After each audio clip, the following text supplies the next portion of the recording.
Bless the shofar. Hasharam Tazama, the Ten Commandments. Ra'ah, Yahaya, Rakah, Alahayim, Akarayim, Iopinia. No and not have other gods before me. La'ah, Thayosha, Lakah, Pasah, Wala'ah, Thayobadma. No or not thou make graven images to serve them. La'ah, Thalakwa, Sham, Yahweh, Ba, Shua. No or not thou take the Most High's name in vain. Zakar, Ha-Yuam, Ha, Shabbat, La, Kodashwa. Remember the Sabbath day, keep it holy. Kabal, Avakah, Wa, Makah, honor your father and mother. Ba'ah, Atazak, no and not thou murder. Ba'ah, Bakanab, no and not thou murder. Ba'ah, Bakanab, no and not thou steal. Ba'ah, Thayonah, Shakar, no and not thou testify falsely. Ba'ata kamad kala shira la rakaya. No and not thou covet, which is our neighbors. Selah. Hallelujah. Amen. Praise Yah. Hallelujah. Hallelujah. Selah. Thank you, Elder. Hallelujah. Hasharam Tazama. And everything you should do is in Yah's name. You've got to do everything that he says in his name. Yeah. Praise Yah. Praise Yah. Praise Yah. Romans 11:5. That's what we was talking about, that remnant. Praise Yah. Praise Yah. Praise Yah. Thank you, Yah. Praise Yah. Yes. We sing praises to your name. Oh yeah. We sing praises to your name. Oh yeah. For your name is great and greatly to be praised. Praise Yah. Praise Yah. We sing praises to your name.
Shalom.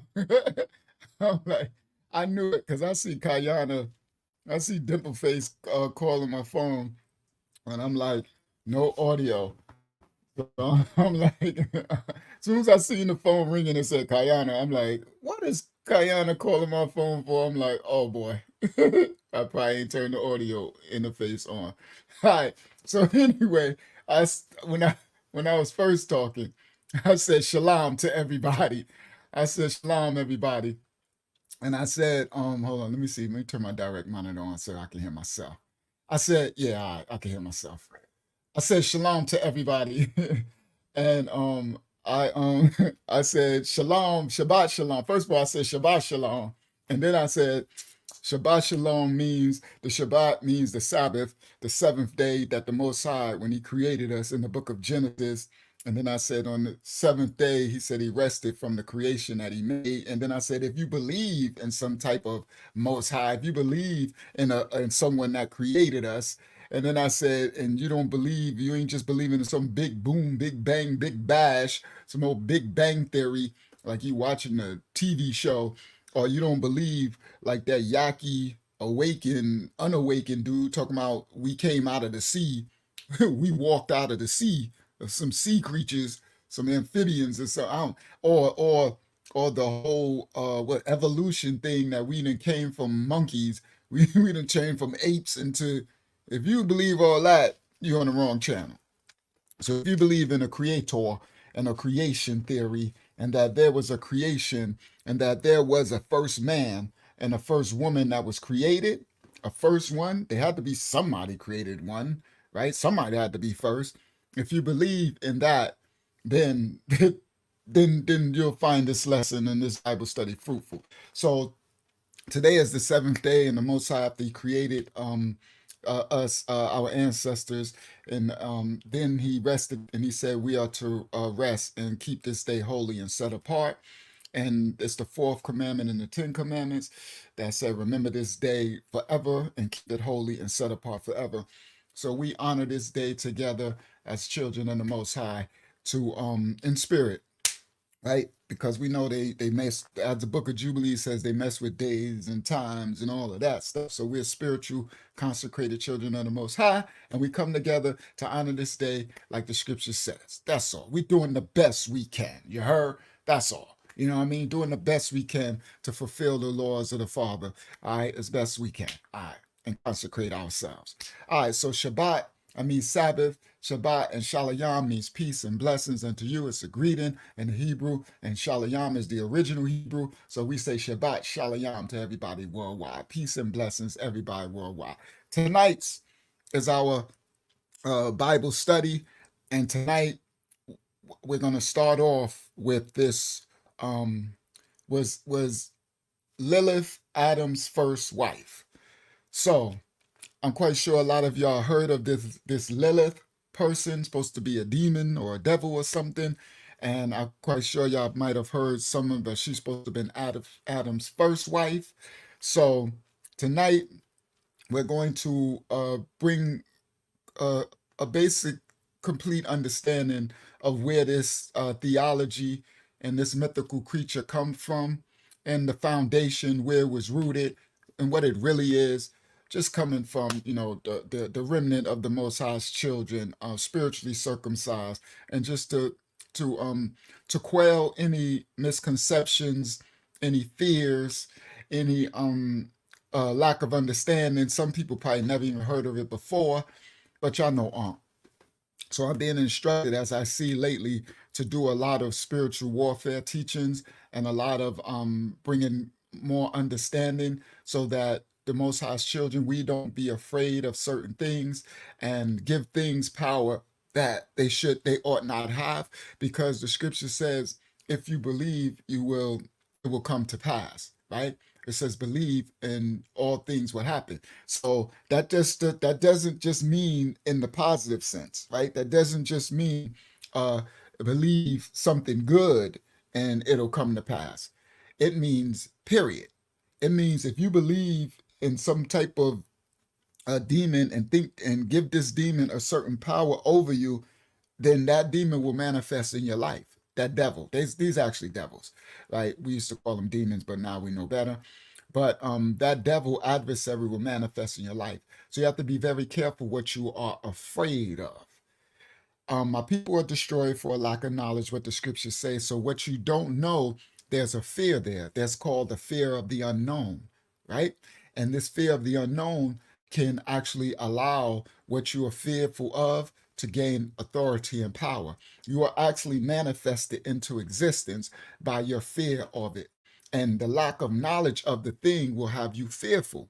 Okay? So that's why the Most High has me doing a lot of teaching, because there's been a lot of fear pumped in through all of these ancient cultures, right? The ancient Sumerians, ancient Akkadians, ancient Phoenicians, ancient Syrians, ancient Assyrians, ancient Babylonians. All of these ancient cultures have all these different gods, and these are really devils, adversaries, what they call demons. They're not demons, right? Demons are disembodied spirits from the Nephilim, right? From Nephilim, fallen angels coming down, sleeping with the daughters of men, and they had babies, and his babies became giants, men of renown. You heard of Goliath, right? right? Some of you might have heard of what's the other dude? Og, not Og, yeah, King, oh, whatever. Some of these ancient gods, right? Giants, men of renown of those days. Nimrod was supposed to be a mixture of it. These Nephilim, but not they weren't all just giants and stuff. Some of them look like us. Some of them have 6 fingers, 6 toes. Some of them look like Bigfoot and all these different ancient mythical creatures that really existed. Okay, so throughout these and then when those creatures died, these are Nephilim creatures. When they die, their spirits don't go to Sheol or to Abraham's bosom, the holding places before the judgment. Their spirits just roam the earth because the Most High didn't create them. So they're locked in the earth. They're stuck in this second world, roaming until the judgment where they get changed. So those are demons, those spirits. The only thing they can do is talk and influence you through your thoughts and emotions and be gnats and talk to you. But they do the work of the devils. The devils are the heavenly hosts. In the scriptures, they say Lord of hosts, the heavenly hosts, the dark heavenly hosts. You have light and dark, righteous and unrighteous heavenly hosts, good and bad heavenly hosts. Those are devils. They possess you. Demons just talk and stress you out and do the work of the heavenly hosts, right? To be all in your head, right? They chatterboxes, right? So they're not demons. Those are the ones that are possessed you. These things are devils. So this Lilith person, this Lilith thing it's very interesting. As we go through the study tonight, we'll have more understanding to if this Lilith thing is a devil, meaning a dark heavenly host, but the scriptures, the Hebrew is a Sabaoth, but the original Hebrew is Sabayav, right? That's an original Hebrew, Sabayav, but in the modern Hebrew, it's Sabaoth. In the English tongue, that word means host, right? So where it says heavenly host, that's heavenly Sabaoth, right? So it's not, we'll find out, I guess, as we go through in the complete breakdown, we'll be able to surmise, ascertain if this Lilith entity is actually a Sabaoth, right? A dark heavenly host, because she's dark, definitely. Now, they remade her. We won't get through all this. A dark Sabaoth, heavenly host, which is a devil, that's an adversary. That's the devil. It's adverse to the Most High. Or if she's a demon, right? But I don't think she's not a demon. I already know that because she wasn't a Nephilim. She wasn't in the physical. So she's not a demon or just a made up mythical figure who gained presence, meaning was birth. Because guys, we can give birth. See, we think we've been lowered to think we can only give birth physically, right? So the world and the systems have lowered us to not understand our true created selves and our true power and beings that was instilled in us as children of the Most High. We don't only give birth physically.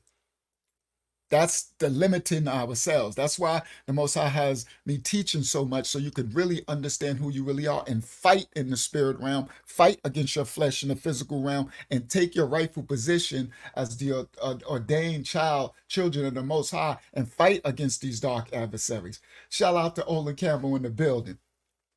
All right, shout out to Olio in the building. Yes, knowledge is one thing and wisdom is sure enough another, Olio. Wisdom is no joke. I'm going to do, well, I've been doing it on our Bible stuff, but I'm going to do a real strong lesson on wisdom, Olio. They don't really know who wisdom is, and she is no joke.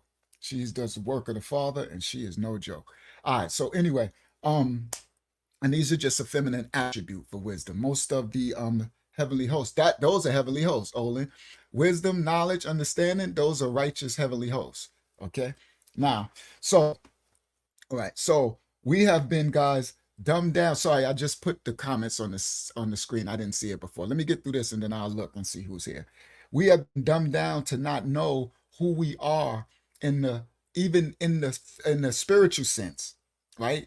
They dumbed us down to make us think we just lowly sinners and we just know and have no power and authority and we just nothingness. We run around nothingness. But the Mashiach said that greater works than these that we will do, the Messiah. He came, he said, I came to be the blueprint to show you who and whose you are and how to clean yourself up. And when I leave, I'm going to leave you a comforter, which is the Holy Spirit, the Ruach HaKodesh, and it will remind you of all things that I have said and taught you. And greater works than these shall you do if you believe. He said, if you speak to this mountain, it shall move. You shall, life and death is in the power of your tongue. He told you greater works than these. You shall heal the sick. You shall raise the dead, these things. But we've been dumbed down and dormatized by sin, iniquity, poverty, taking the family, taking the leadership, taking the authority, twisting the scripture, adding to, making 9,000 different versions and taking out stuff and taking all your power and authority away. So you're a victim to the spiritual realm. You understand? You don't know who's and whose you are. So you do not only give birth to physical, guys. Y'all listen to me. You don't only give birth to physical. That is the most limiting thing that you have no power in the spirit realm if you think you only can give birth physically. You give birth spiritually. You give birth spiritually in one way, to your thoughts. So we're going to find out tonight as we go through this, if this Lilith entity is actually just a created being from our thoughts, from our ancestors. And because we're going to find that, we're going to go back. We're going back to where this stuff, the roots of this, and find out if they just created this being in their thoughts, and then the fear of the people scared of this thing. And I'm going to show y'all in reliefs. I'm going to show y'all things tonight. I got receipts. And if they were just scared, and because of the fear, the people, this being actually manifests now, because the people thoughts brought this being into existence. And the fear is the food for these entities. There's also demon foods, these disembodied spirits from these Nephilim that float around. They live off your fear. They eat your fear. Your fear is their nourishment. So that's why they want you to scare you and all that stuff. That's what all that the horror movies and all that crazy stuff. Even the serpent seed, they want you to have fearful. That's why they got that thing called adrenochrome, where they take the children and everything and they scare them and scare them and scare them to the point that when they die, then they drink all their blood and they get all the fear in them. That's the food of the darkness. Okay, so we're going to find out that. So now, not only do you give birth to physical beings, you give birth to spiritual beings, number one, with thoughts and belief. Belief is so powerful. That's why you have to believe. Even if you think you believe in nothing, that's still a belief, because nothing is a thing, right? How can you? So if you don't believe in nothing, then what is nothing?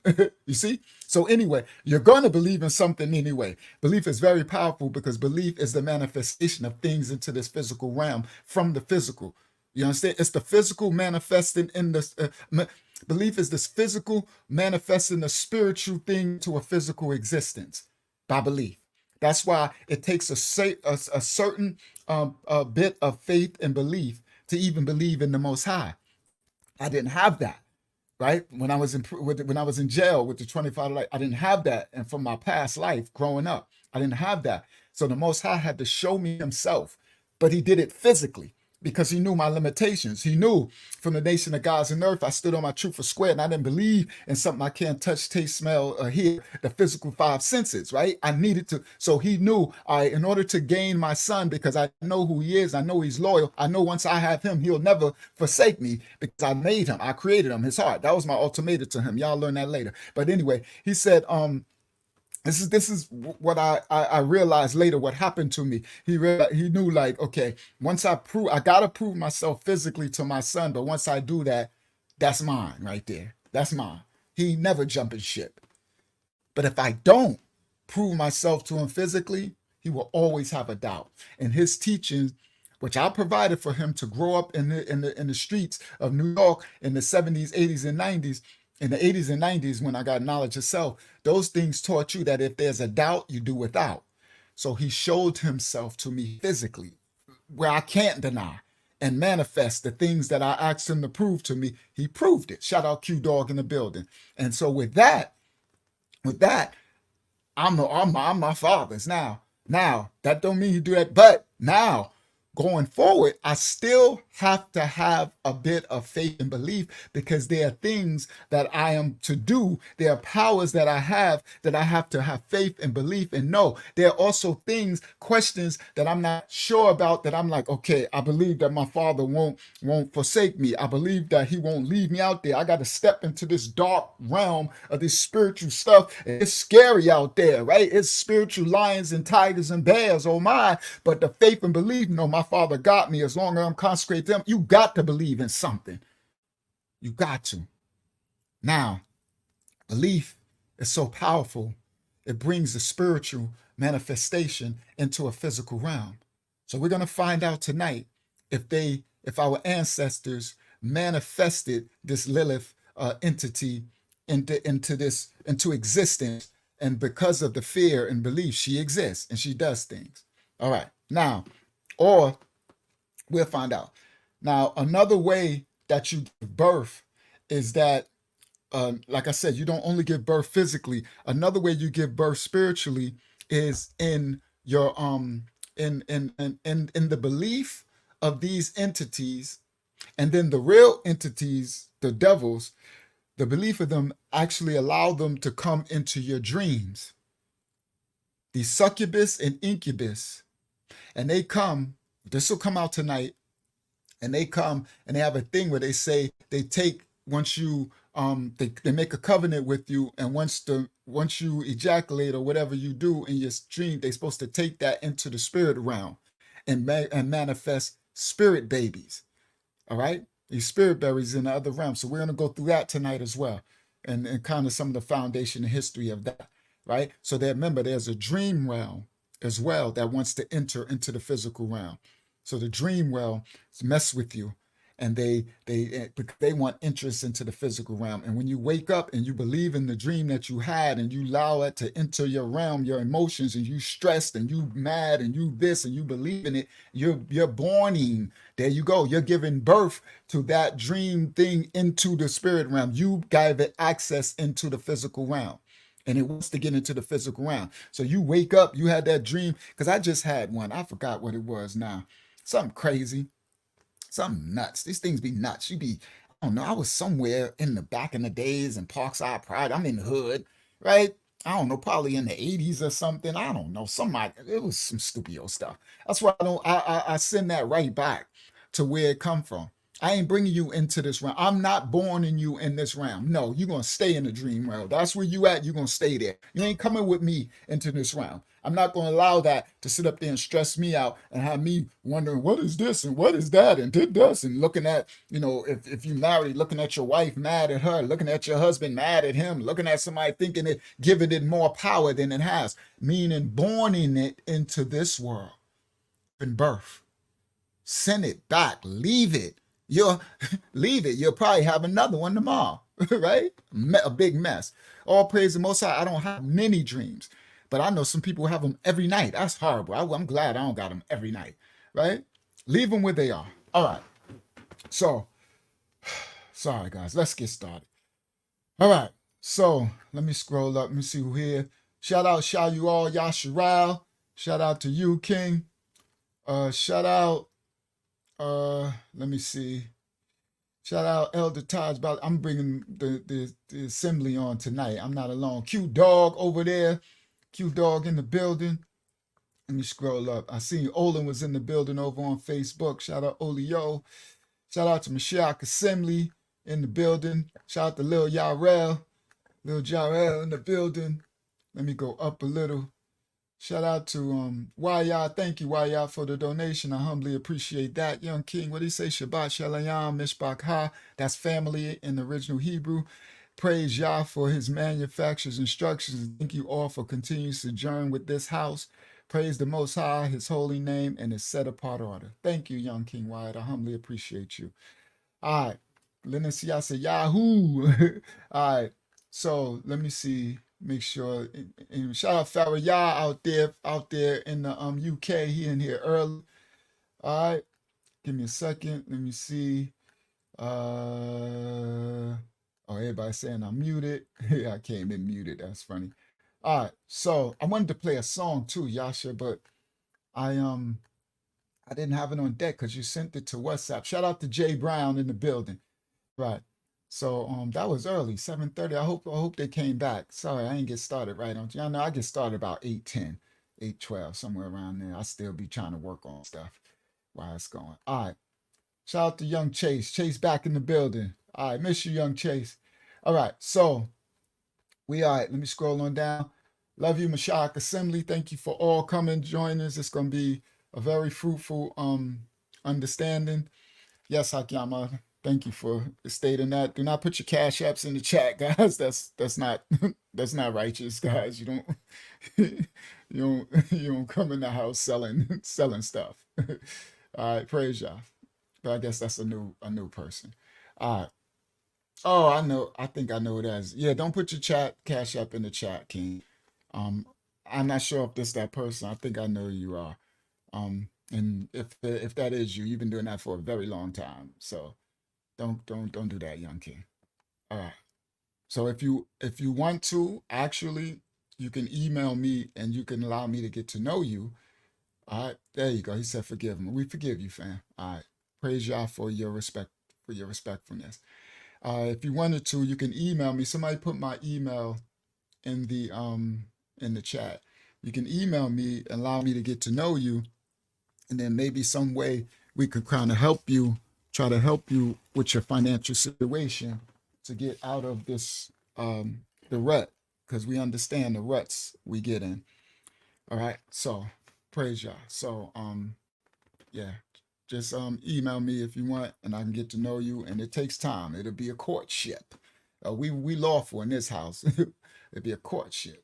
All right. All right. All right. So yeah, just all right. So let's get started. Oh, let me put the link so the assembly can join me on screen. Copy, and we're gonna get started with tonight's study. Who is Adam's is Lilith Adam's first wife? And who is Lilith? And where did all this mess start? What's going on here, huh? What in the folio? Yeah, they got some folio stuff going on. Our ancestors always had some folio stuff. But we not those ancestors. We cleaning up their mess. Facts. We ain't following after the sins of our ancestors. Let them folios. I got some, boy, it's going down tonight. Let's get going. Time to go to war. That's why I put my immersed, look at this. I put my immersed in Yah shirt on. Fact, I be knowing when I start talking about these, spirits, that's a pomegranate seed. I could stain my carpet. Them pomegranate seeds is no joke. Pomegranate is the best fruit, guys. Get y'all some pomegranates. Eat it. Eat the seed too. The seeds are chewable. Keep chewing. You might not like it, but eat the seeds. A lot of antioxidants are in those seeds. Pomegranate is one of the best fruits for us. All right. Shalayam, Taj Bala Yah, and Yana Pa. Shalayam, Yasha, Shalayam, Young Kings, Yasha and Yana. Is that Yana up there with his muscle shirt on? Go ahead, Yana. I see the muscles, Yana. There you go. I see the muscles. All right, Shalayam Naya. I knew she was coming. I knew a hot second. She'd be here in a hot second. Look at Yana. Go ahead, Yana. Show the muscles, King. All right. Shalayam Naya. Shalayam Yarel, Ahavaya, and Young Yam and Yahal, your whole family over there. All right. So I'm going to let Mashiach Assembly in the building, and we're going to get started with this Bible study tonight. Yeah, shout out to the pomegranates, all that beautiful bright red, what's the name, beta carotene juice and all that. Eat them pomegranates, dudes. All right, and it's hard for them for the chemicals to go into it too. The what they call that crap that they spray all over the poison, the fruits and stuff. The insecticides, I forgot what they call it, but whatever. It's hard for them to get through that thick shell. All right, so you're a little safer with the pomegranates. They literally have to stick a needle in to taint it. So the coconuts, the pomegranates, the real hard shell fruits, you're safer. All right. He says, shout out to my pears. You talking about this right here? Got one right here on deck. Why y'all? Organic joint. I'm about to eat that in a little while. All right, so let's get started. All right. So, Avad, oh, that was Avad Yah said, shout out to my pairs. All right, I got one, Avad Yah. Just put it on the screen. Shout out to the pairs. All right. Yeah, I was So, wondering what you were doing there. why I said I ain't say nothing. All right, here we go. So, we're going, and y'all remind me when somebody comes in. Guys on the screen, let me know when somebody's in the backstage because I won't know it. And I don't want to leave nobody. All right, let me make this full screen too. Let us get us full screen on the thing, and then we're going into the study. I wanted to play a song tonight, Yasha, but I didn't have because I didn't download it from WhatsApp. And I was still preparing this study, and I'm like, oh man, then I gotta hurry up and start. And then I'm about to say all hell break. Once I press the thing, the 30-second thing, everything is chaos, moving all fast. I'm like, oh man, like, and then it'll start, and I'll be stuck there with dead air. Like, oh man, I really wanted to play that song. It's so One that beautiful. needs a Grammy. Yes, the one that needs a Grammy. So Yasha, what you can do, maybe you can send it to my email. I guess send through somehow where I can download it. And then I guess after we do the Lilith, after we finish breaking down Lilith, I can play it. And then next week I could just start the study off with it because I want everybody to hear it right from the rip. So yeah, we're going because I love that song. All right, so let's get started. Hold on, I need to make this full screen group. Where's my group layout? Oh, I'm on group layout. Okay, here we go. Shalom, Makaya, young king. All right. Woo, crack the neck. Time to crack the neck. When I do these teachings, it's like I'm going to war. Gotta have so much notes to do these teachings. It's like, hold on, let me drink some water. And once I go on, I used to be stuck in these teachings for hours. All praise to the Most High for rightly dividing the word. All right, so to start with this Lilith entity, to start with this Lilith entity, let me see, what am I gonna do? Where am I gonna go first? I give me a note. Go here first. Go to 2 first. 2 first. So 2. And I got some receipts for y'all too. Let me close this tab. I can close that. It's taking up space. Close that. All right. Now, I got some receipts too. So 2 is here. All right. So first thing we need to go to Genesis first. Because we have to start to do Lilith. We have to start because people are saying that Lilith is Adam's first wife. Okay? This is a whole thing. Matter of fact, let me show you an image. Let me show you. I tell you, I got receipts tonight. I got images too. Let me show you an image of what these people are talking about. This is an image in antiquity that I'm not sure where. This one is probably Akkadian, I think, or it could be Sumerian. This image right here, all right? These ancients, yeah. And we're going back to Sumer, Samaria, from that Billy Carson, the Canaanite dude with the thought dude and Sumerian gods and all that, because you got to go back, because these ancient deities, gods, devils,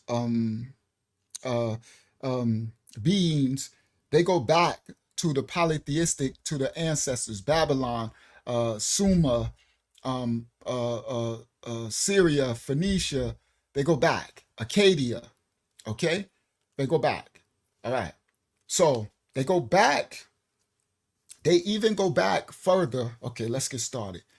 These Lilith and these ancient deities, because they're deities, these ancient gods, you can even call them gods, all right? Or devils, right? Because gods are devils. Devils are gods too. You understand? God does not just denote positive. You know how you want to receive? Hasatan is the God of this world. The Bible tells you. So I ain't speaking on my own accord. All right. So, yeah, these mighty ones. Now, y'all.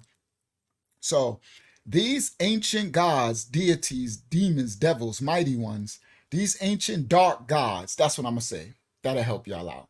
I'm going to say dark gods and light gods. unrighteous gods, because they are gods. These dark gods go back before Abraham's covenant with the Most High. They go back before the Most High chose Abraham, our great grandfather, to be set apart. And through his genes, his line, would come a remnant children of his. And his great grandson be, whatever, be Jacob, Yaakov. And then his sons, he will have 12 sons. And these are the children of Yahshuah, Israel. These Israelites. All right. Now, these ancient dark gods go back before Abraham. Abraham's father, his dad name was Terah. And and they were in the Chaldeans, right?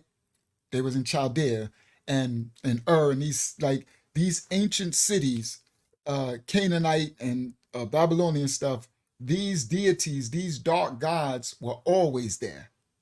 And they were causing havoc and mischief and fear and all of these things. So they were full of fear, meaning they fear, because they were so full of fear, they was making the gods mighty. Because I tell you, the food for these dark gods is fear. So all these ancient civilizations were full of fear. They were all over, and they would put it over in the stone tablets and reliefs and stuff like that. So I'm gonna show y'all a relief in a second. And they would draw these things, and they would, okay. So now, a lot of these things manifest now today. This Lilith, god demon, female goddess demon, well, she's god and goddess because they transferred her. She is actually non-gender now. Yeah, she was then. It's gonna make a lot of sense in a minute. Okay, so now these things then take on whole new personages. They can take on whole new powers, because through every civilization, right, through every different land, these same demons or these same dark gods have their story passed down, their story, their legend. And when the new civilization, she non-binary, Lilith, facts, Taj. And when the new civilization get these ancient gods, they just change the name. But the story stays the same, and then it gets a little added on to. You know, it's like the way we tell a modern gossip. And by the time it gets, right? If you in Brooklyn, you in Bed-Stuy, by the time it gets to Brownsville, it added a little more. By the time it gets to East New York, it added a little more. By the time it gets to Bushwick, it added a little more. By the time it gets to Crown Heights, it added a little more. By the time it gets to Flatbush, right? But it's the same gods, and it might change the name over in Flatbush. They might change the name from what it was in Bed-Stuy when it originally started. So all of these things, these dark gods are the same. Don't listen to these convert ooish. Y'all know what I'm talking about. The people who stole our identity. No disrespect to the ones that are righteous. Don't listen to them. Don't listen to these what they call those dudes. These Kemets, Egyptian, Ankh, Billy the Carson Canaanite. These, don't listen to all that. Don't listen to Billy the Canaanite. Yes, don't listen to the conscious community. Don't listen to all these, even the religious ones, the church and stuff. They teach you from fear. All right, rightly divide it yourself. So I'm gonna give you tools. I'm gonna give you receipts. I'm gonna give you resources, and you can rightly divide it yourself. But better than that, I'm gonna give you understanding to not have fear and understand that you can ascertain with your own self. All right, it's really plain to see. So all of this stuff is to plant confusion and fears and stuff like that. So this it's so much stuff. Okay, that's where I was, Abraham. So these ancient dark gods, these entities, right? They went back further before the Most High called Abraham and separated him, because Abraham's father and his whole family, his father and grandfather, they served these ancient gods. They were all polytheistic. So that's why when the Most High separated Abraham, when he tested him with the thing with his son, Yahshuah, Isaac, he set him apart, and he told him to leave your family. He had to separate himself just like we do, because with their free will, they didn't want to leave their gods, these ancient Canaanite deities and ancient. It's really, guys, this all goes back to the Garden of Eden. It goes back to Adam and Eve. That's why we about to start. I'm still setting the foundation for the teaching. That's why we're going back right to the beginning, because that's where it starts. It goes back to Genesis 3 and 6. It all goes back there. So people this is what they'll try to do. You'll have these conscious community, Egyptian Kemet dudes and all this everybody's trying to claim that their culture or their is first. Their gods is before everything, right? Before the Hebrew stuff, right?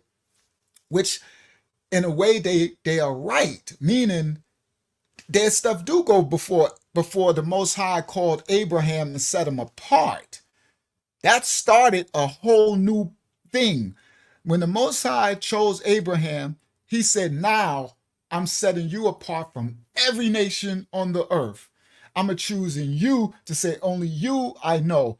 And I'm going to make a covenant with you that you are going to be the light. He was doing that for the end time book of Revelation, thousands of years later. He was setting apart. So yeah, they could go back before that. You could go way back before that. Matter of fact, you could go so back before that you could take your butt right back to Genesis 3 and 6, the beginning, Adam and Eve. That's when all this stuff starts. So guys, I'm giving y'all tools like the Christians give these apologists tools. I'm just giving y'all tools that if people ask you questions, you'll be able to explain. And you'll be able to explain, okay, I got some foundation that I can explain things and they can look. It's literally scriptural. The things that we teach ain't nothing mystical. It ain't nothing for you to be having to try. It's all written already, right? It's simple. They try to go back. Yeah, you can go back before the Abrahamic covenant with the Most High, and his name. And guys, one more, his name was not Yahweh. So they all would say they go back before Yahweh. I'm gonna teach y'all something. Yahweh that's a whole nother God. This Yahweh is a Babylonian God. This is a Babylonian Talmudic God. Okay, so they got a Babylonian Talmud, right? And my goodness, that thing, boy, if whoever know about that Talmud, oh my goodness, that is the darkest thing in the world. So then later they tried to reestablish just the converse, and they made a Mishnah later, right? But that still is not the original from Abrahamic. That's the converted stuff, converted word. So don't let them do them, okay? Let them do them. They want to keep convoluting the word and want to act like they were the people, like they was in Egypt 2,000 years ago in the slaves in the hot sun from sunrise to morning, and they didn't die from cancer the first day, the boils, right? Tell them to prove it now, right? They want to act like they was the people when the Egyptians Mitzrayim drew us on the reliefs. I showed that last week. Yeah, so that's Judaism. Drew that on the relief, so whatever. Let them do them. They want to make up their own fake reality that have no basis in truth. Knock themselves out. Okay? Again, we just worry about yourself and the truth. Shout out to Yana in the building. All right, out in the UK. So now, okay, so everyone, now y'all have a better understanding to understand that their stuff can go back before the Abrahamic covenant with the Most High. Don't worry about that. They stuff don't go back before Genesis 3 and 6. That's where you stop them in their tracks. I don't care what gods from the pantheons, from the Mesopotamic, Babylon, Cresh, I don't care about Sumer, I don't care, name all of them. Go to the Pleaditudes like Billy the Canaanite Carson. Go wherever you want. You see what he said. Billy the Canaanite Carson said, He said those ancient gods, right? He called them plutitude, coming from all these. That's a stupid Star Wars fantasy he made up. But one thing he did say, he said they all have to answer to what? The creator of it all, right? That's one thing that they all know. Every last civilization know that they have to answer to the creator of all. That goes to Genesis, the 3 and 6. Go to the first page. 3 and 6 is when this new world started. So all these guys that these people are trying to put before the Abrahamic covenant with the Most High. I'm gonna get back. There you go. His name ain't Yahweh. I'm gonna get there. All right. It don't matter. All these guys, all that stuff happened after Genesis 3 and 6. That's when all these guys came, because a second world was created, the beast. And the God of this world is the darkness. Okay. Then the fallen angels came down, slept with door. They just coming, sleeping and mixing, and all type of creations is coming. Yeah, God's demons are being born, because as those babies die, demons are here now. And the devils are being manifested from the acts. Remember, I tell you, you bring things into existence, spiritual existence, with your belief and your thoughts. So things are manifesting. These beings are being created after Genesis 3 and 6. So who cares? Yeah, all your gods were here. Yup. Yeah, and it's your world. But when Abraham, that Abrahamic covenant, when the Most High called Abraham and set him apart, oh yeah, that starts ours. So you want to be before us? Sure. Yeah, your little wicked stuff. Yeah, it was all before us. Okay, and it was before, what I mean before us, I mean it was before the covenant that the Most High chose a certain set of people and set them apart to be the end time, to fight against your gods, right? To fight against y'all dark gods, all right? To be the light in this darkness. So whatever. Keep your book of Ma'at, the book of the dead, right? They want to follow the book of the dead. They want to have y'all sitting up here thinking, y'all go ahead and follow some book of some dead. I follow the book of life. I'm trying to keep my name written in the book of life. They want to follow the book of dead. The devil's a lie. My Mashiach told me don't have nothing to do with the dead. Let the dead bury the dead. You heard? I ain't even eating nothing dead. You heard? Again, that's manufacturer's instructions. This ain't dead. This is still alive. Once it start dying, I can't eat it. It'll be slimy and green. I'll throw it up. All right, let's get back. The Abrahamic covenant that the Most High made with Abraham is not Yahweh. That is wrong. Yahweh is an ancient Phoenician Babylonian God. That's his name. He is not Yahaya. He is not Yahweh. He is not Yahuwah, the later. He is not Yah. Okay. But a shortened version of his name would be Yah. Go ahead, Yahshuah. What's that guy? I don't even remember. One of those ministries that said Yah is a demon. Yeah, that's Elder Rakah, GOCC. That's it. Is that Yah he's talking about? Mm-hmm. Yahweh? Mm-hmm. Mm-hmm. Because he calls his name Ahaya. But he's so foolio. That's why when I did my lesson against this foolio and got everybody following him, he talking about Yah is a demon, but he said the Most High name is Ahaya. You can't make that more stupid. Idiot Jews. Yah is in the word Ahaya. Okay, guys, for people who don't know, the word Ahaya means I am in the Hebrew. So when the Most High told Moses, say I am who I am, that means Ahaya, Asha, Ahaya. So GOCC, this camp, saying his name is Ahaya. But he's saying Yah is a demon because he's trying to say his name ain't Yahweh or Yahuwah, right? But he's talking about this Babylonian deity named Yahweh. Yeah, he is a demon. Well, he ain't a demon, he's a devil. Yahweh is a devil, but not Yahaya, right? So again, it's like a different land or call something different. If I go wherever I'm at in my city, we might say a word, this mean this word. You go over one city and that word means something different. A perfect example is hot, a hot boy. There was a time when a hot boy meant that you was lit. But this before lit. This like the 90s, right? A hot boy meant you was on fire. You was popping, meaning you was, you was their man. But then in New Orleans, they came out and they had the hot boys, right? That's when Lil Wayne and Manny Fresh and all them, right? But then in the system, in the jail system, a hot boy meant that you were working for the feds. You were, meaning the feds were after you. You were a hot boy. You didn't want to be a hot boy. So in one land, a hot boy was good. In another land, a hot boy was termed bad. In another land, a hot boy was a rap group that was popping. You see, these are how the languages transliterate through different, and these places are not that separate. If you look from the world view of this, these places are right next to each other.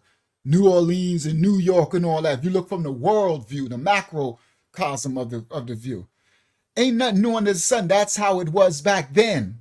So they had a god Yahweh. Somebody else had a god Yahwush. Somebody else probably had a god Yahwuz. Somebody else had a god, right? So, and somebody else had a god, what? They got them all. Akanaz, Akandish, Amosius, and that's a this, and they just all over the place. Go ahead, Yahshuah. You know what's even more ironic about it? They'll say that, and then they'll say things like "Hallelujah." After the same statement. Yeah, that's Right. Julio talking about Yah is a demon, and then he said, all praise Aha Yah. And then said the Mashiach name is Yahshua, which got Yah in it twice. I said, come on, guys. See, calling themselves wise, they become fools. Okay? So that's all. All right, so now, let's get started. This Yahweh, guys, that's a different God. So they're going to, what they will do to try to turn you away from the Most High is they will use this Yahweh God, right? And then say he's an ancient deity, a Babylonian demon, dark God, and all this stuff to turn you away from the rightful name of the Most High. The converts, the Judaics, the wish people, they said we ain't even going to speak the name. So they removed it from the Bible and placed it with Lord and God and all these titles, right? Because there's power in the name. Okay, they know that. Now remember, it's always the context of your heart, meaning of who you are, what you're calling on, what you receive. So the power in the name is everything is conduit to your context. If you are wicked and evil and you trying to call on it, you're going to get some wicked and evil stuff coming to you in the name of Yah, in the name of whatever you calling on. It's always your posture. It's always the context of you, your spiritual place, what's going on with you. All right, now let's get started. In order to start walking this Lilith, dark God, non-binary God, we have to start with the creation story, because the first thing they do is they manipulate the creation story. And in the creation story, I'm gonna help y'all. They wish people, all these people, Bible, regular Christianity people too, they tell you the creation story is two stories. They tell you that in the beginning, when on the first page, when it says the Most High created male and female, created he them, they say that that's one creation. They say that on the first page of Genesis, the Most High created Adam, male and a female. Adam and a female. But they say that wasn't Eve. They say that's Lilith. Okay? I'm going to walk this down. All right?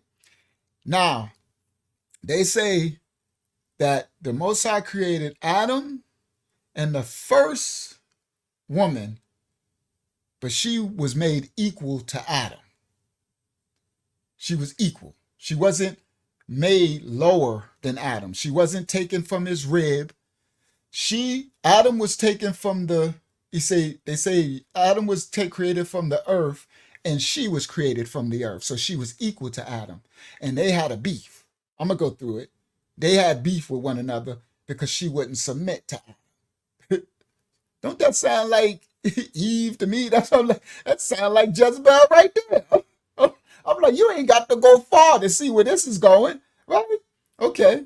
So, and they believe this. They teach this all the time, even the wish people. Okay? Now, through this Talmudic stuff and all that. Now, they teach that in Genesis on the first page, that's one creation. Adam had a first wife. Then I'm going to go through this. I'm paraphrasing now. I'm going to go through it. Then they say, I'm going to go back and complete it. Then they say, I'm going to tell y'all why they say it, right? Don't start writing stuff in the chat, guys. Let me do my teaching. That's another thing I want y'all to start learning to do. For guys who know certain things and know certain stories and stuff, don't start writing in the chat trying to prove that you know something, because I'm doing the teaching and I have to walk it down. You understand? You can't teach something and I just blurt out everything like everything, so I can cover everything that you might think I might not be bringing out. Now, if I do the teaching, I don't bring out something, then you can bring it out. You understand? But give me chance, give me a time to bring it out. I have to walk this thing down. I'm doing a teaching. It's different when you're doing the teaching. Okay? You have to, people put up slides. I have to go piece by piece by piece. Okay? All right. So now I'm still paraphrasing. I'm going to come back and straighten it up. So they say that Adam and his first wife, they fell out. I'm going to go back and explain what they say. Some of y'all probably know it already. Now, then they say, after that, she bounced, right? I'm going to go back, and she wasn't with it, and she went to the marine kingdom, which makes sense. She jumped her butt in the marine kingdom, and she went and smashed out the king of the marine kingdom, right? Right? I'm going to go through the different cultures. Some of them say it's Hasatan, but anyway. So then they say, then on the second page of Genesis, the Most High had to make Adam a new wife, because they also say that he would smash. This is the wish people stuff. I think the Babylonian Talmud say he was smashing all the animals. They said Adam would smash the lion, he smashed the bear, he smashed the leopard, he's smashing the peacocks. He was sticking his wee-wee in all the animals, trying to find which one was him. And then Most High said, it ain't good for me. Now that, see how, and y'all know I teach that. Not that, not that. But I teach that when the Most High says it's not good for man to be alone, it's because Adam saw the animals procreating, and he would have got some type of, where's mine to procreate? And so in order for him not, the Most High, okay, it's not good for man to be alone. Let me make him a help me. But they say in the Talmud that he actually did it and smashed. Of course, that stuff. If y'all only knew what that book contains, y'all should see what they say about Mashiach in that book. All right. So yeah, they say he smashed every animal that he named. And then the Most High said, oh, it's not good for man to be alone. If he did that, Mosai would have wiped him right there off the thing. He'd have been unclean from right then. All right, he'd have been. It wouldn't have been very good. It wouldn't have had to come to Genesis 3 and 6. It would have already been tainted. So that knocks that out. That must have been what Yahshuah was going to say. All right, my elder was going to say the same thing. All right. So anyway, so let me get back. I'm giving y'all these different teachings that they say are out there. So then they say on the second page, he created a second wife. He put Adam to sleep, and from his rib, he created a second wife, and that was Eve. And I'm like, if that was the truth, it wasn't no better. I mean, she did the same thing, right? She transgressed and brought Genesis 3 and 6. Now, I'm just bringing that because I want you to have some understandings of the theologies that are out there, and where they come up with this Lilith. entity stuff from. Now I got to go back to the book of Genesis to explain that is all a lie, false. There is no two creations. There is one. The book of Genesis, from the first page, if you open the first page, that is the Most High. They are telling a narrative of the creation from day 1 to day 7. It's not detail oriented. It's the narrative. It's the like when you let's say if you make a movie and you give the foundation, the overall foundation of the movie at the first minute or so, right? And then now the movie's going to start, so then you rewind. And now you give the synopsis, you give the details of the narrative. That's what Genesis is. You have to understand Hebrew and understand the Most High to understand it ain't little. It is not two different accounts. That's one account. The first page is telling the whole generality of it, from the lesser lights, the second heaven, the sun, the moon, the stars, the plants, the this, the that, everything, to the creation of man and all the beasts, to the creating the birds from the sea, from the waters. That's the part y'all don't know. From the waters and all the fishes, all of it is created. And then day 6 and then day 7 he rested. And now part 2, that's the gist. And now part 2 goes into the details. Page 2 goes into the details of page 1. It's not a second creation. On the first one, this is where they get foolish. On the first page, it says male and female created he them. It did not say he made the woman from the earth. It just said he created male and female. Go to the second page. Did he not create male and female? Right? Second page says he created man from the earth and he created woman from the rib of the man. How is that contradiction the first page? It doesn't. The first page just says male and female created he them. The second page just show you how he created he them. You see how simple that is? It blows my mind. That's because some of these people are wicked. They want this narrative, this dark truth. Because any scholar, any person with any type of decent education can literally see, but of course we've had blinders, that the first page didn't describe how he created him. They just said male and female created them. So you know what they teach? And I watched a rabbi and all that with the big beard, with the big thing on his head, which people sitting there with books behind them, 1 million subscribers teaching. I said, this folio, how in the world? And they all in the comments, yes, thank you. Oh, I needed this. And I'm like, my goodness, boy, my people destroyed by a lack of knowledge. Something that simple. He literally taught that. Now, I needed to break down Genesis, because that's, if you don't, here we go, if you don't clear up the first page, everything goes to crap from there on. It's all folio if you get the first page wrong. The first 2 pages are one story, one page. The first page is the gyps. The second page is the details of the first page. Now he goes into how, second page, he goes into how he created them in detail, in little details. The third page is where the story begins. Okay? So on after the end of the second page, it was still very good. You just have an understanding of how he created the man and the woman. Okay? You have your law.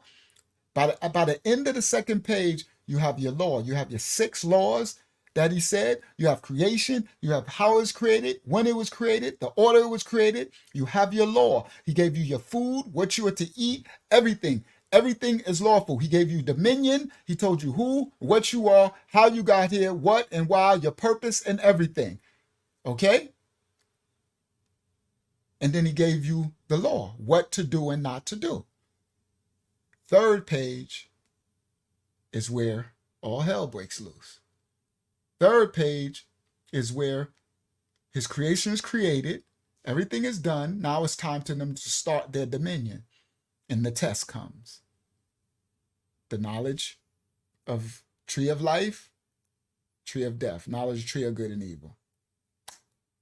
That serpent. Now, in ancient mythology, they say some of the ancient mythology, I think it's Sumeria, some Acadia, some of them say that serpent was Lilith. Right? They say that serpent is male and female. she's non-gender. Because that's why I'm like, well, if she was Lilith, then she messed with Eve. That started the whole, yep, that's exactly what they want. Now, once you get there, you're going to realize every last piece of this still goes back to Nimrod, Semiramis, and Tammuz. Osiris, Isis, Horus. Right? It's going, Anu, it always go back to this Trinity thing. Because that's the Trinity. Remember, Adam, Eve, and Steve. Or Lilith. Because Lilith can, that's why I said, when I was doing this, putting this together, I said, so she is Steve, huh? Because she ain't got no, now, she's a succubus incubus. Oh, we're about to go there. We're going to go there to the one that's in the dream stealing the semen from the, ooh, we going there tonight. Yeah, you got me teaching again, Yana. All right. Now, Lilith, I said, so Lilith is Steve. We right back to the beginning again. That's the Trinity. Y'all want to know where the Trinity start? Come on, y'all. Come on, Father. The Trinity starts at Genesis 3 and 6. Wow. Wow. I know most people that just went over their head, but I know some of Mashiach Assembly, it didn't. The Trinity started at Genesis 3 and 6. Yeah, anybody want to know the foundation of the Trinity? It's Adam, Eve, and Steve, or Adam, Eve, and Lilith, or Adam and Eve, and whatever. You call them Hasatan, call them the dragon, call them the serpent, whatever. That's the three. And they gave birth to. What do you say? In birth, in conception, would you be, right? And they were naked and found out that, it was all about sex after that, right? It was no sex before Genesis 3 and 6. Read the Genesis 3 and 6 and tell me everything that's been talked about after that. Baby, sex, nakedness, clothing, all that. In conception, all that. That's when the sex started. That's the Trinity. Yeah, I see y'all. Facts. And I see y'all, guys, just so y'all know, that was the Holy Spirit right in the moment. That's why I said that went over, because I was blown away by that. I was like, right? I didn't think of that preparing this lesson. Adam, Eve, Steve is that Trinity. That's the Trinity right there, where the three became one. Come on, Abba, y'all. Facts. And created this new word, that oneness of darkness. All right. So now, so I wanted to give y'all some little pieces of a little bit of where this Lilith spirit narrative came in at. Now let's go into the study. So, I wanted to show you, did I show y'all the image? Did I show an image of it? No, let me do it. I don't think I did. Hold on. No, I didn't. I'm so busy teaching. Present, because I got receipts tonight. Share screen, window. So this is one image. Share. So y'all see that? That's supposed to be Adam. Now y'all know, don't that look like Jesus? I said, these people, boy, they know they can make up some stuff. I said, that look like Caesarea. Hey, Jesus.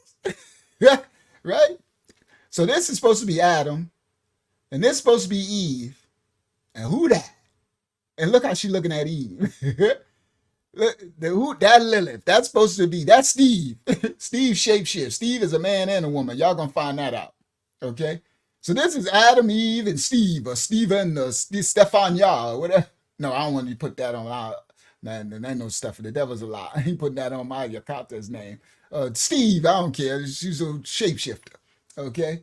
So these are they make this stuff. Right? Now, of course, y'all got him looking like, I don't know what this. Look, he got a flip curl.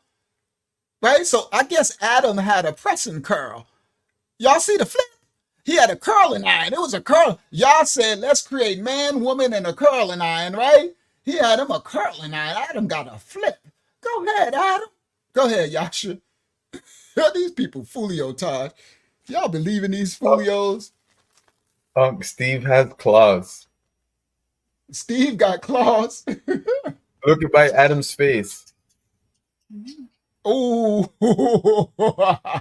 look. Yeah, and he do got claws. We got to show other image of this Lilith thing, and look at the claws. She got claws, and she's supposed to have feet of talons of bird, and y'all gonna see some. I'm about to show y'all receipts. Good ion, Yasha. Ion is eyesight in the Hebrew, guys, in the original Hebrew. Somebody said Adam is big pimping. Right? But he got a whole Netflix, right? She got it, right? And she looking at Eve like, and then Eve is kissing on something, right? I'm like, what is Eve kissing on? This is some wicked stuff. The inmate stuff, they show you. That's an apple, you said? It looked like too, right? She eating an apple. That's what that is, Yana. Oh my goodness, these people are crazy. All right. So I wanted to see, I'm gonna show y'all, I want to see that one picture. Praise you. I didn't even see that claw. Thank you, Yana, Yasha, for pointing that out. I didn't even see that claw. All right, so let me stop sharing that. All right, we're gonna get back to receipts. Go ahead, Hakyama. We're gonna get back to receipts. Can you hear me? Yes, daughter, yeah. It looked like the Baphomet to me. You know how the girl is on this side and the little boy is on this side, and the Baphomet is in the middle. And then also I noticed that the Lilith deity had wings on her also. She had wings too? I didn't even see that one too. Let me that's a good thing, a representation of the Baphomet that she said with the boy and the girl and the Baphomet in the middle, and the Baphomet has no gender, right? It's both. And that's what she is. Y'all about to see that. I'm about to bring that out. So she said it has wings too. Hold on, let me see. Share. Yep, you see the wings.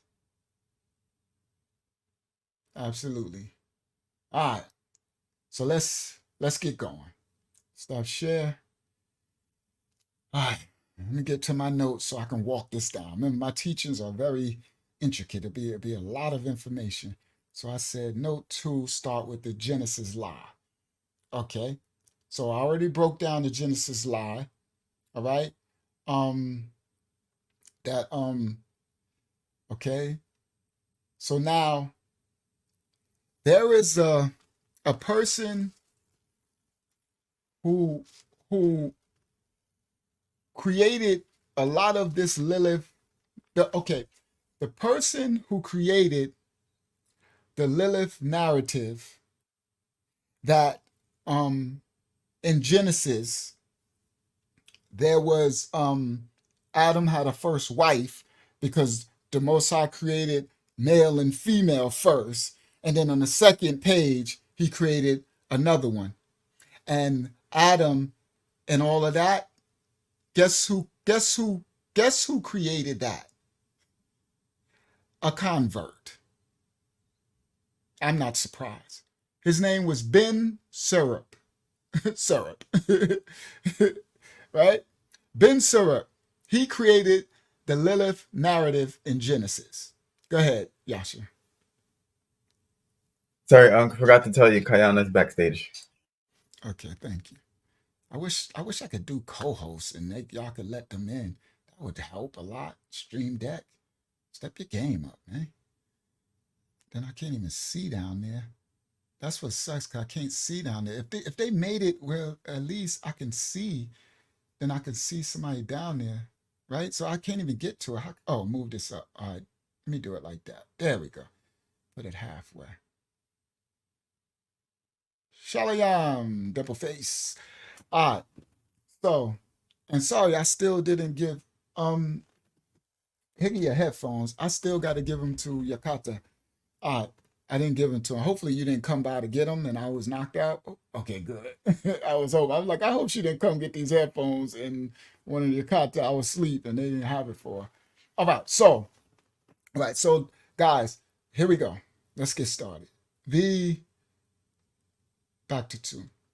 So the narrative, the Genesis story narrative of Lilith in the garden was created by this man, Ben Surup, this convert of a Uish. He's a Uish people, Judea. He says that he says in the Bible, he wrote this. He got books about this. And so this is where people get this narrative from.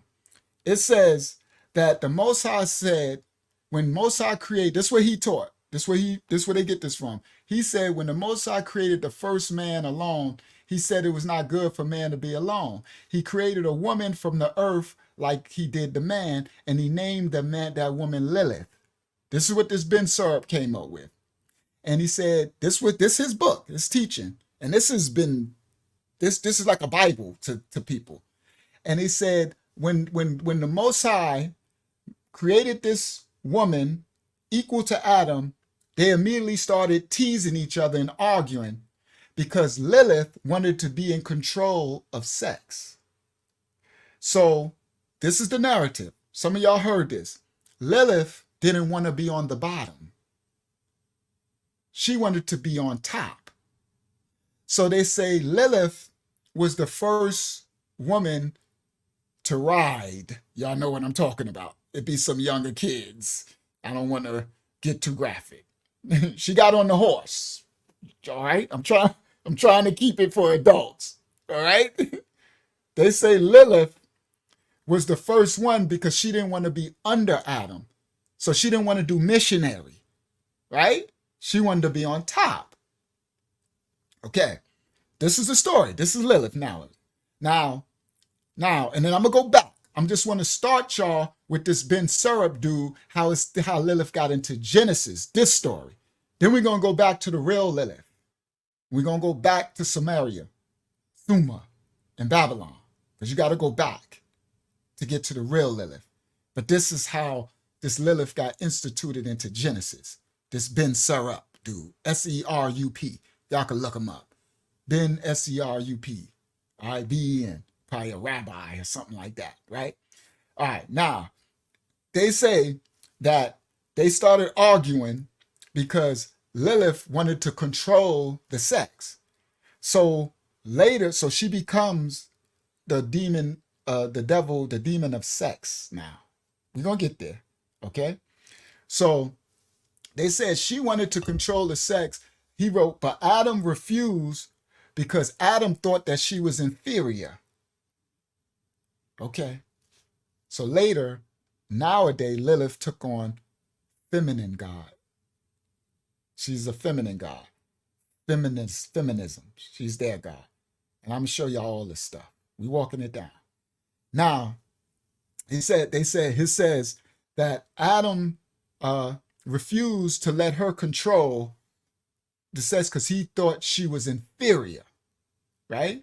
And Adam refused her equality. This is what this Ben Surup dude's teaching. Adam refused Lilith's equality, and Lilith refuses his inequality. Oh, y'all see, this is setting up the feminist agenda. If you can't paint a better agenda right here. All right? Now, Adam's supposed to have seen her as inferior, and she refused his inequality, right? Inequality. And the story says it escalates when the commentary continues to state that because of their differences of opinion about their sexuality, listen, this rabbi dude wrote this, right? Because of their differences of opinions about their sexuality, Adam's first wife fled. And this is what this says. God immediately sent 3 angels after her. The angel's name, which I rebuke all this in the name of Yahshuah, is supposed to be Sinoi, Sansinoi, and Sangala. These are supposed to be the 3 angels that God sent after Lilith when she fled because Adam wouldn't let her control the sex. He wouldn't let her be on top, and she wouldn't be beneath him because she's equal, and she didn't believe in his inequality. So Adam, guys, I guess he was a male chauvinist, Yana. I guess we got our first male chauvinist pig, right?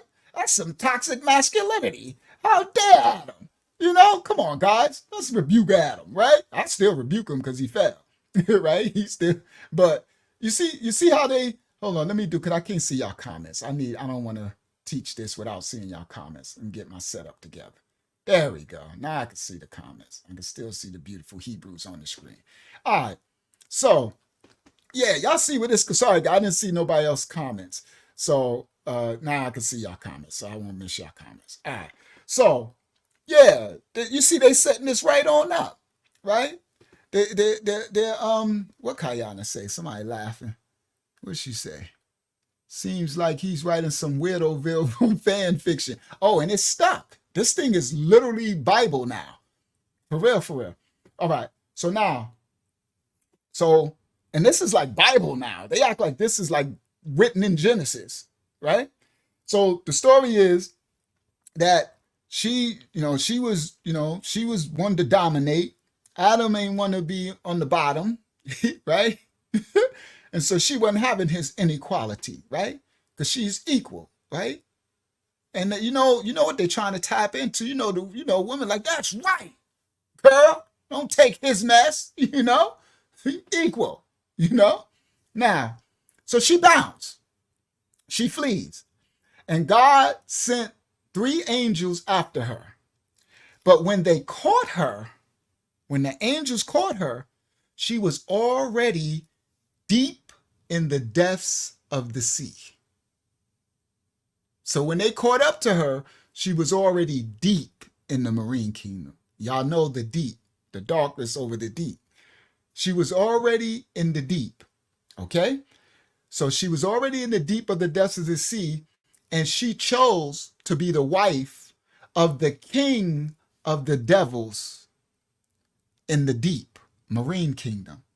She chose, this is the story, she chose to be the wife of the king of the devils of the marine kingdom, and his name was supposed to be Ashmedai. All right? Now, his name was supposed to be Ashmedai, and she became a blood-sucking, like a succubus. Yeah, Lily the mermaid. And the 3 angels that God has supposed to send to get her, they begged her to return back to Adam. But she refused to return and deal with that inequality. The devil of the marine kingdom let her be equal. Okay? So she refused to submit. Boy, this story, when y'all really know the story of Yah, you see all this stuff in there, right? I know y'all see nothing but Jezebel, Eve, all that. I'm like, this ain't nothing but Eve. Like, but let's go, right? Now, what? It's worse than Eve. But, they putting the bad name of Eve already did enough bad. I ain't even put that on Eve. She already did enough bad. Now, listen. Now, they begged her, the 3 angels begged her to return to Adam, but she refused. And as a punishment, it was decreed to Lilith for not returning to Adam and staying with the king of the devils of the marine kingdom, Ashmedai, that 100 of her sons would die every day in revenge for this terrible, that 100 of her sons would die every day. So I guess when she went to the marine kingdom, this kingdom, dark marine god Ashmedai allowed her to be in control, and they must have been popping, right? They was popping out 100 babies every day gonna die. Well, my goodness, they was getting it in, right? I guess he let her control, right? So now, that was the punishment. Yeah, laying eggs, facts. See, there y'all go. Come on, see, y'all smart in the marine kingdom. Come on, guys. That's what I'm talking about. Yasha says she laying eggs. Kayana says sounds like a fish. Yeah, popping them out like rabbits. Come on. Fish, eggs, right?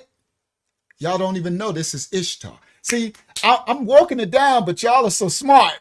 I'm like, this still Ishtar. This still Easter eggs. Oh, we're going to get there because we're going to go back. We got to go back. But let me get this rabbis, this Ben Syrup, this Ben Syrup dude out the way. All right. So, y'all good. Good stuff, guys. Now, they said the curse was that 100 of her sons would die every day. Not daughters. Slaughter of the innocents, anyone? Kill all the firstborn sons, anyone?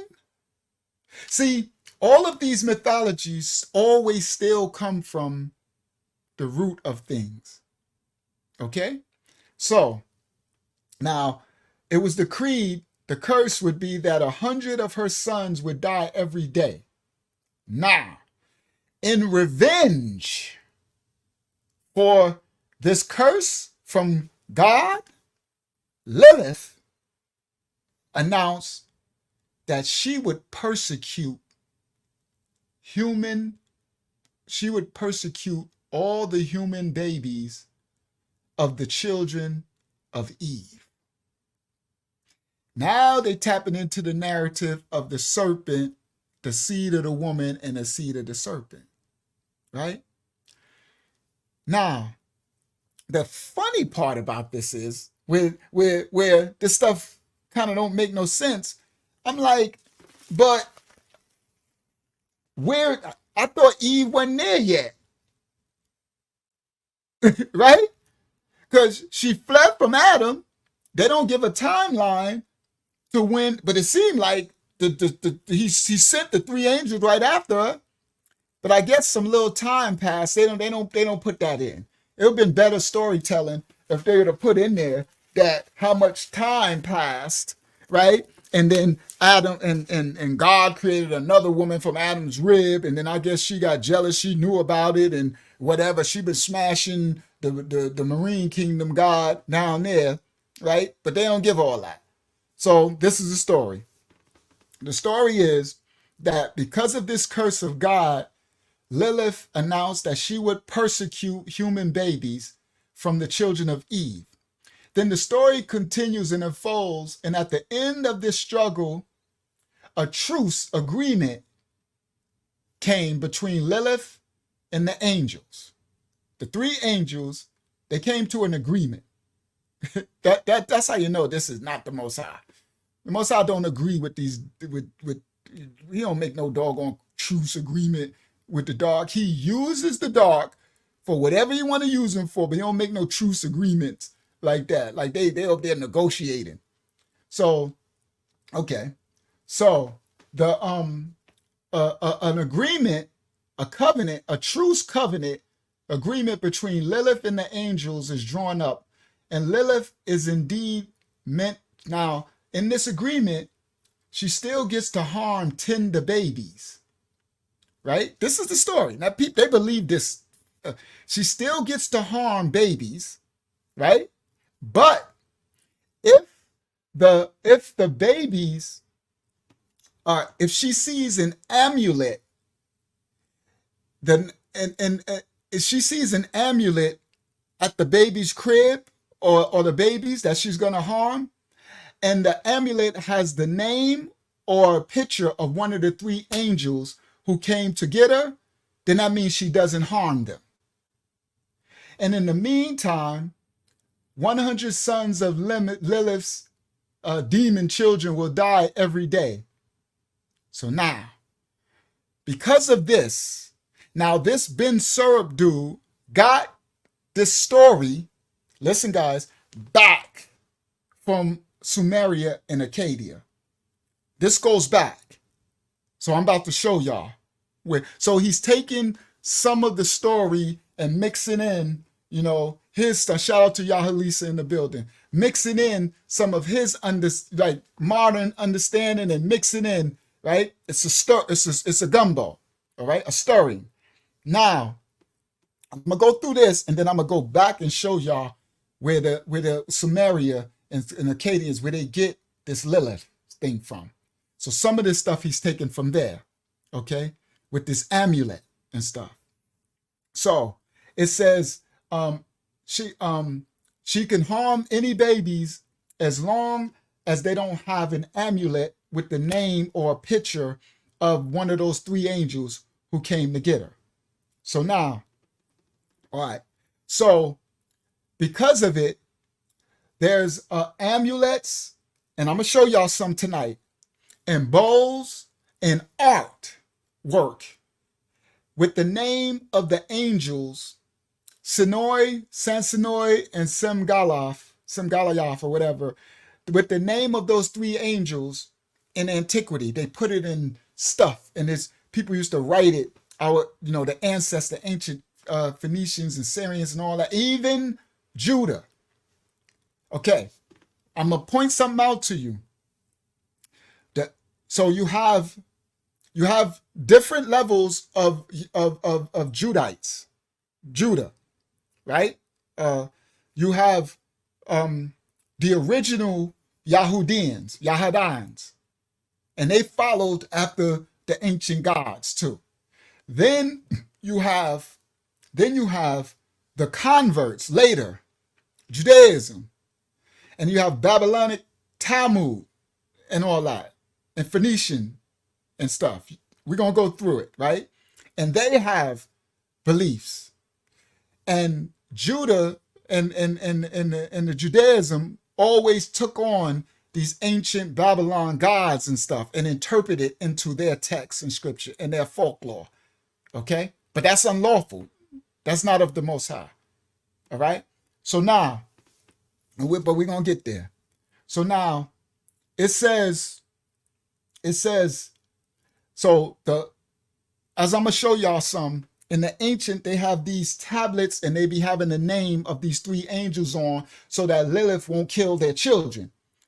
Guys, in my study and my lesson about dreams and succubus, incubus, Lilith is the dark god or the demon, what they like to say, the spirit that's over SIDS, sudden infant death syndrome.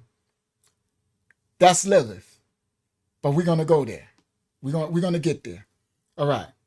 So it says in all antiquity they have bowls and amulets and stuff and art and with the name of the angels, right? Who promise protection. Yes, it's like a blood of the doorpost. These angels, their name promise protection to the babies from Lilith, the night demon, they call her. Guys, Lilith is the witch that rides the chest. It's going down. It's going down. Y'all gonna see. All is gonna tie up. I just need to walk it down for a second. Let me get through this part first. They call her the night demon. Her figure is mentioned in the Bible. We're gonna get there in a second. All right.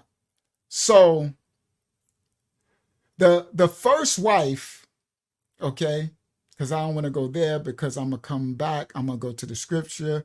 Spirit divine figures mentioned as a... All right. So should I go there? Let me see. Should I go right now and then come back? All right. Let me go there. So the only time that Lilith is mentioned in the Bible is in the book of Isaiah. Okay? And let's go there now.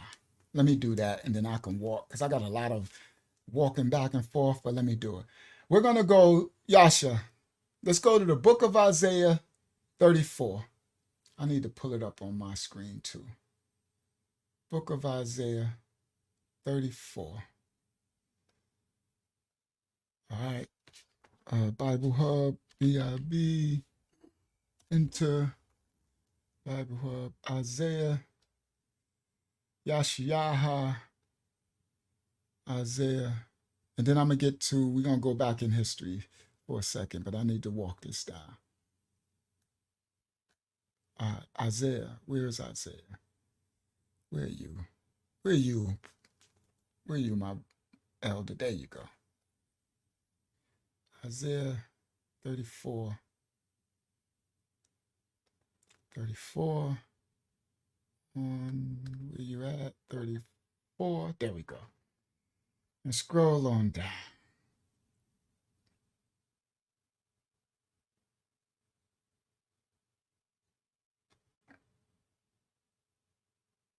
Give me 1 second. Let me see where I want to start.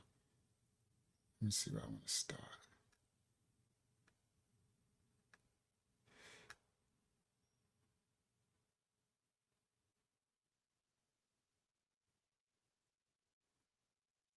All right. So let me do this first. The book of Isaiah 34. This is where she's mentioned. In the book of Isaiah 34, the Most High giving judgment on the nations. But what most people don't realize is the context of Isaiah 34 has to do with Esau. This is Edom. So in Isaiah 34, when the Most High is giving judgment on all the nations, he's giving judgment on the nations because Esau, became the king of all the nations. Esau, and that ain't the white man. Sorry. All right. Now it's every nation. That's why it says on Yah judgment on all nations. This is the kingdom of Edom, ain't just white people. Okay. So get that folio stuff out your head for people who want to be Esau the white man when Esau was black. Now, yeah, some Edomites are white. Some Edomites are black. Some Edomites are brown. Some Edomites are yellow. Some whatever. Some Edomites are Nephilic. Some Edomites are Canaanitish. Some Edomites are Horitish. Some Edomites are Neanderthal. Okay, let's get it correct. It's a rightful house. We don't do folio stuff here. Now, what most people don't understand in this Isaiah 34 scripture, he's talking about the Edomite kingdom. So he's giving judgment to the nations that Esau mixes seed with and that have fallen, that have become Nephilic, Canaanitish. Isaiah 34 and 1 says, "Come near, ye nations, to hear, and hearken, ye people. Let the earth hear, and all that is therein, the world, and all things that come forth of it. For the indignation of the Most High is upon all nations, and his fury upon all their armies. He hath utterly destroyed them. He hath delivered them to the slaughter." All right. Now, this is like the day of Yahshuah, early one. But this ain't the day of Yahshuah, but this is a precursor. All right. So I just want y'all to understand that if you go to 6, Isaiah 34 and 6 says, "The sword of the Most High is filled with blood. It is made fat with fatness, and with the blood of lamb and goats, with the fat of the kidneys of the rams. For the Most High have a sacrifice in Basra and a great slaughter in the land of Idumea." That's Esau. This is Edomite land. Okay? This is Edom. This judgment. Yahshuah, go to 34.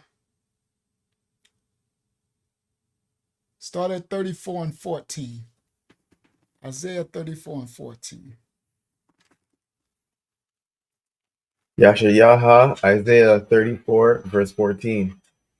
"The wild beasts of the desert shall also meet with the wild beasts of the island, and the satyr shall cry to his fellow. The screech owl also shall rest there, and find for herself a place of rest.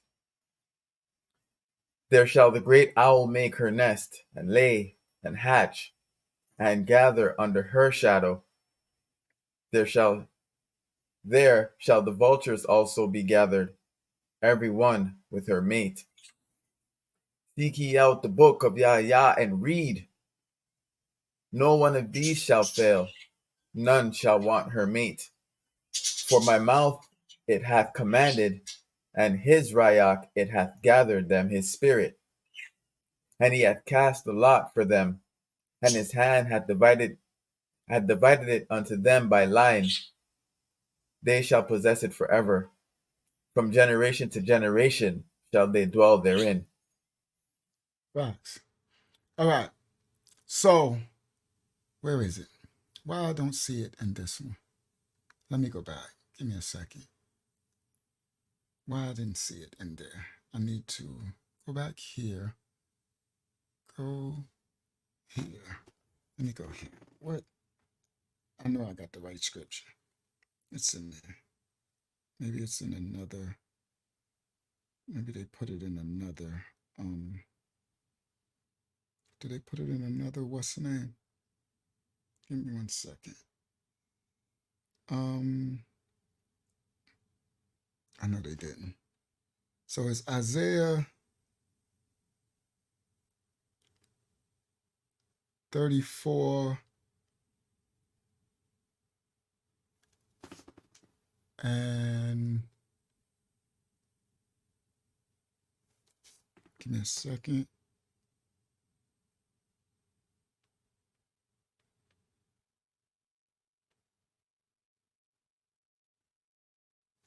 What am I on? If something is wrong. It says there Lilith shall rest. Why I don't see it? Did I pass it or something? Where is it? It's messing up my study, dude. Of course it wants to mess up my study. But the devil's a lie. All right. So where is it? Is this not on KJV or is it in another? Where am I in? Yep, that's KJV. So where did they take her out? Where did they put her at? Oh, is this the original or is this the this must be the Isaiah from the Dead Sea Scrolls, from the Qumran. Okay. They took it out. They took it out. Yes, they took it out. This is the Isaiah. Okay, that's what it is. This is the Isaiah, the original one from the Qumran caves. All right, they took it out. So in Genesis, in Isaiah 34 and 12, it says, and its nobles shall call out, there is no kingship, and all its princes shall be not. And thorns shall spring up in her citadels, in her fortresses nettle and briars, and it shall turn in an abode of jackals, a courtyard full of ostriches, and wildcats shall meet the hyenas. And the satyr shall call to its mate, and there Lilith shall have her rest, and find repose for herself. Then the adder shall nest and lay its eggs, hatch and brood in its shade. There the buzzards shall gather, each one with its mates, and they inquire of the Most High's book and read.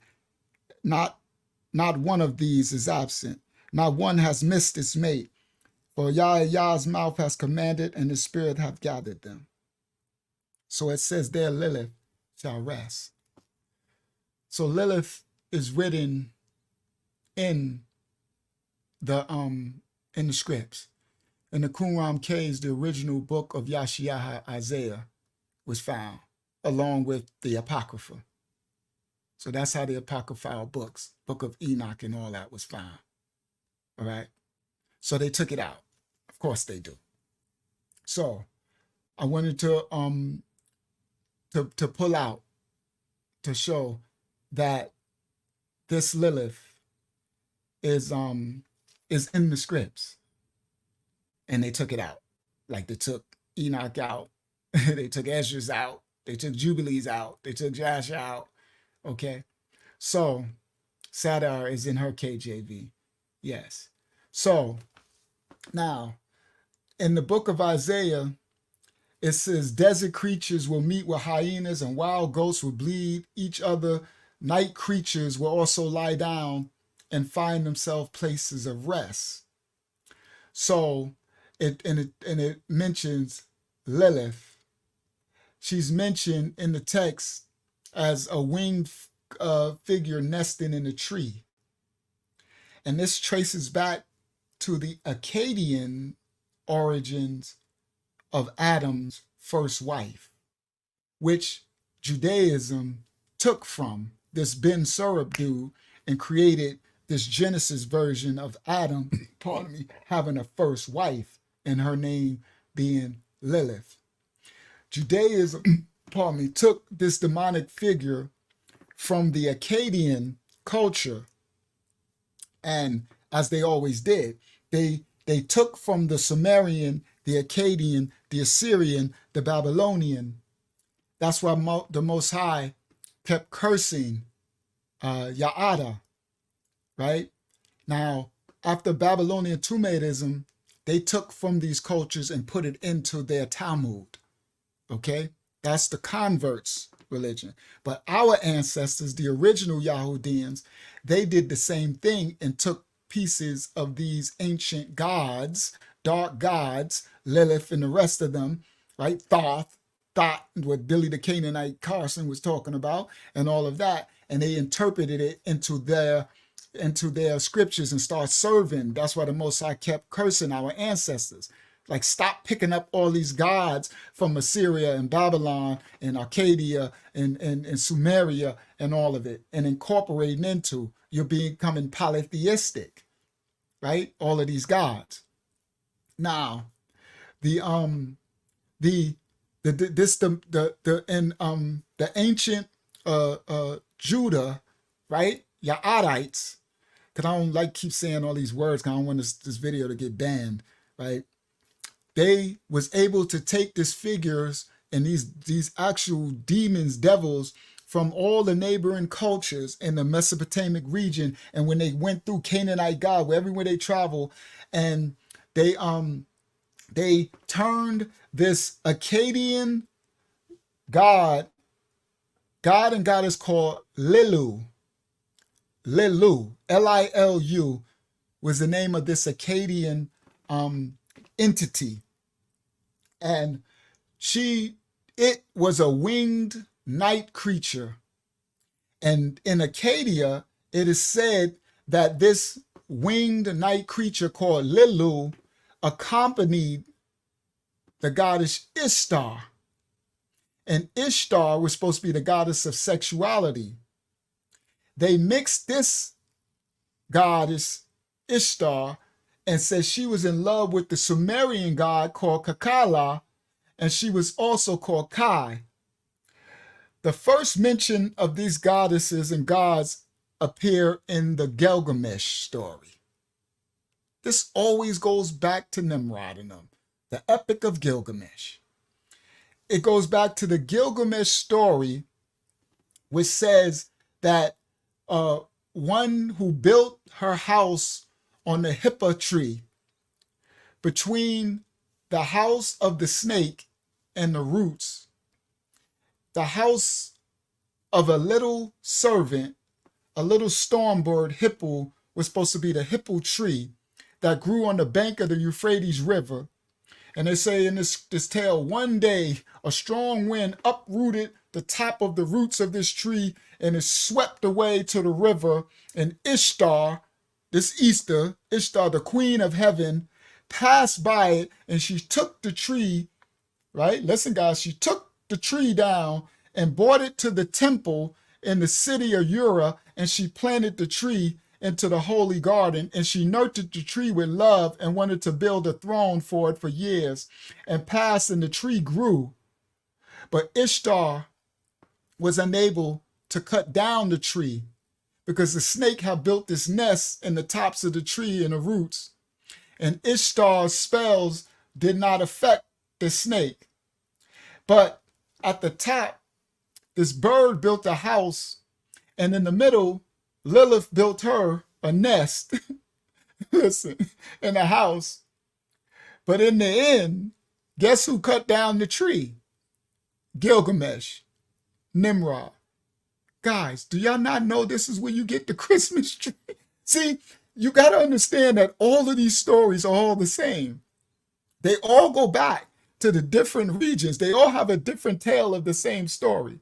So Gilgamesh became the hero. In the end, the hero of this whole story was supposed to be Gilgamesh, comes and cuts down the tree for the goddess Ishtar with an axe, and he kills the snake, and the storm bird fled to the mountains, and Lilith fled to the wilderness from which she came. And the Akkadians, this is the Akkadian depiction of Lilith. I told you I'm about to go back. We got to go back. We're going to go back to Samaria, Arcadia. This is where this stuff comes from. And so the Akkadian, Lilith fled to the wilderness, and the Akkadian belief is that she seduces, listen, sleeping men and has sexual relations with young men, sleeping young men. She has sexual relations with them in their sleep. And in their sleep, when they have sex with her, they ejaculate. She takes their sperm. Listen, she takes their sperm and uses it to give birth to demonic children. Succubus, yes. She takes the sperm when they ejaculate from the dream, and she takes it to the spirit realm and gives birth to spirit babies, right? This is the Akkadian mythology belief. And the children that Lilith has are to go forth, and they repeat their mother's process. Now, guys, listen, these Lilith and these babies have no gender. They shapeshift from male to female.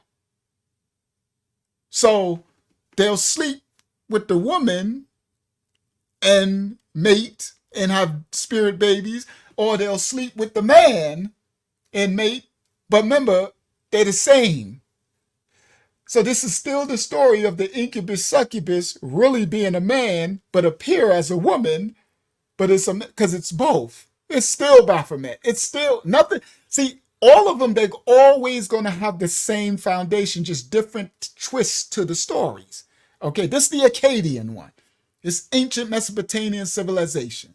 Okay, this is where the Judaism and stuff takes this stuff from. And our ancestors did it too, following this stuff.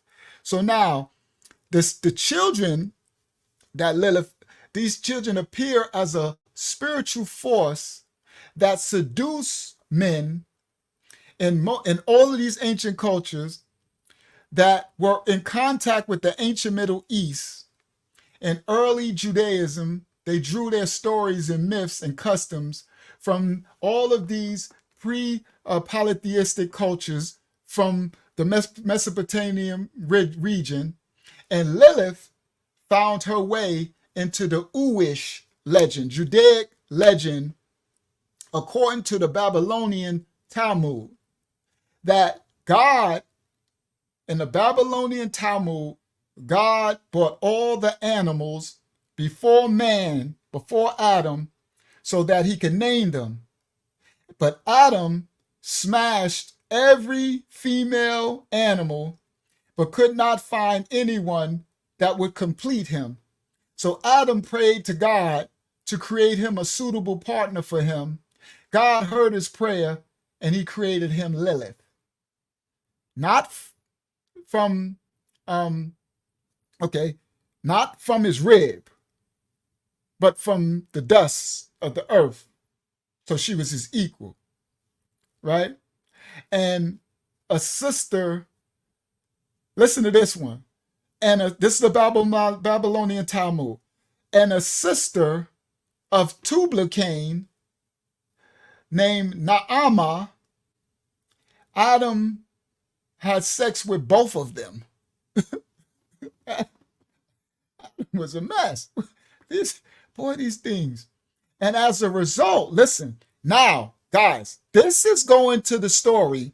I'm going to help y'all tonight. This is where they get the story that there were other people out there. When Cain, this is how you get the story of when Cain went forth, there were already a whole bunch of people out there. Because this Babylon Talmud says that Adam, before Eve, he had a first wife, Lilith, and they had babies. Now listen, this is where you get this thing that there was a whole civilization out there that Cain was scared of that would kill them from the mark. Now, it says, now, because Adam had sex with all these animals, right?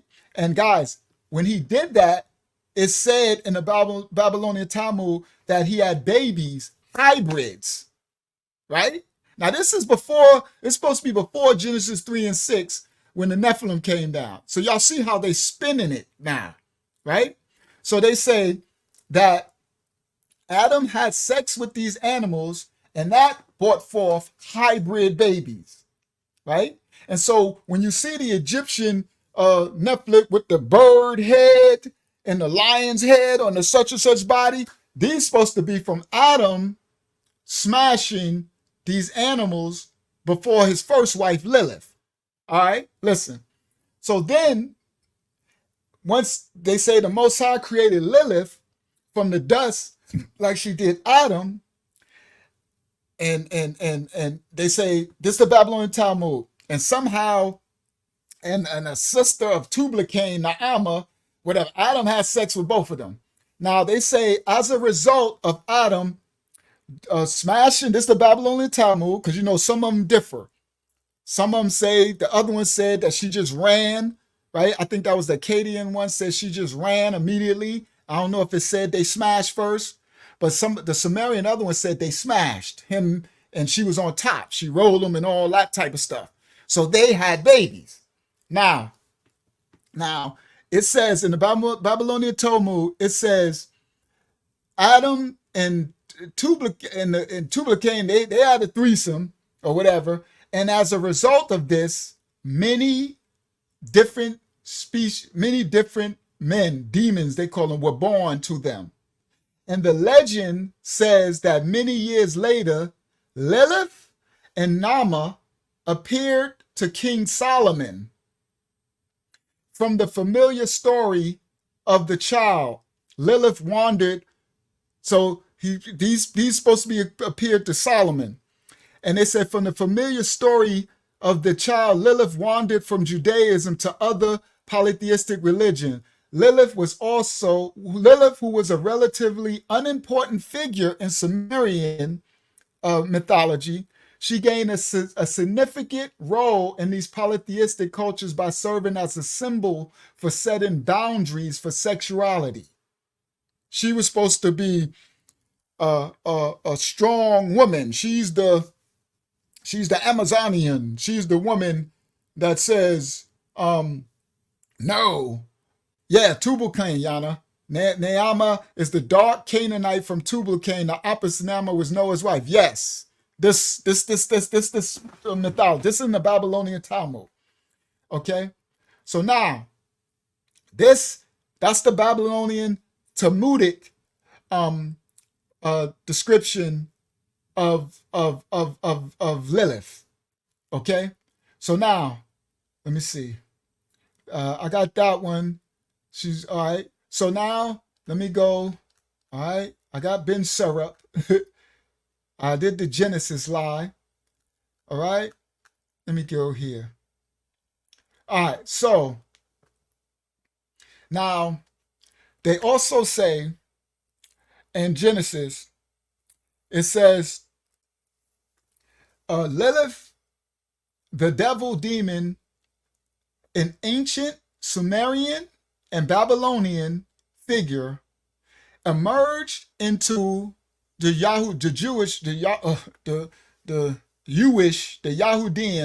Judas into their history, from them being captives in Babylon and Assyria and all of that. They pick up the other guys. They show that all the time. So it says Lilith the demon, the ancient Sumerian and Babylonian mythology figure, was emerged into our ancestors' history. And it says that she was supposed to be the oldest character, But I'm going to show y'all that this still ain't nothing but the same Samaris, Eve. This still Genesis 3 and 6. So it doesn't matter. They just changed the names. She was now this is the Sumerian account. She was the wife of Adam, the first wife, because she wouldn't submit to Adam, right? She took control. Adam didn't like her. She was having his inequality. She became the wife of Hasatan. That's what the Sumerian thing. She became the wife of Hasatan. So she rebuked Adam. So the Akkadian one says she went into the marine kingdom and became the wife of the kingdom of the marine kingdom. These are all the same, guys. That's what I want you to understand. Whether they call him the serpent, Hasatan, whether they call her Lilith, Eve, whether they call, this is still the same story. Became the wife of Eve. This still Adam, Eve, and Steve. This still the Trinity. All right? Now, it says, this one in Samaria, it says she became a wife of Hasatan and the mother of all the demons. All right? So she also, they titled her the night goddess, right? The one who comes in the night to kill and to kill your children or to sleep with you and have spirit babies. All right? They say she's one of the most amazing characters out of all biblical history. Okay? Now, they say her origins lie in Samaria. Same thing with Thoth, right? Thoth, same thing, Gilgamesh, same thing, this Billy the Canaanite. They always go back to Sumer. That's why I tell you, they go to Sumer as the foundation for all this mess, Samaria.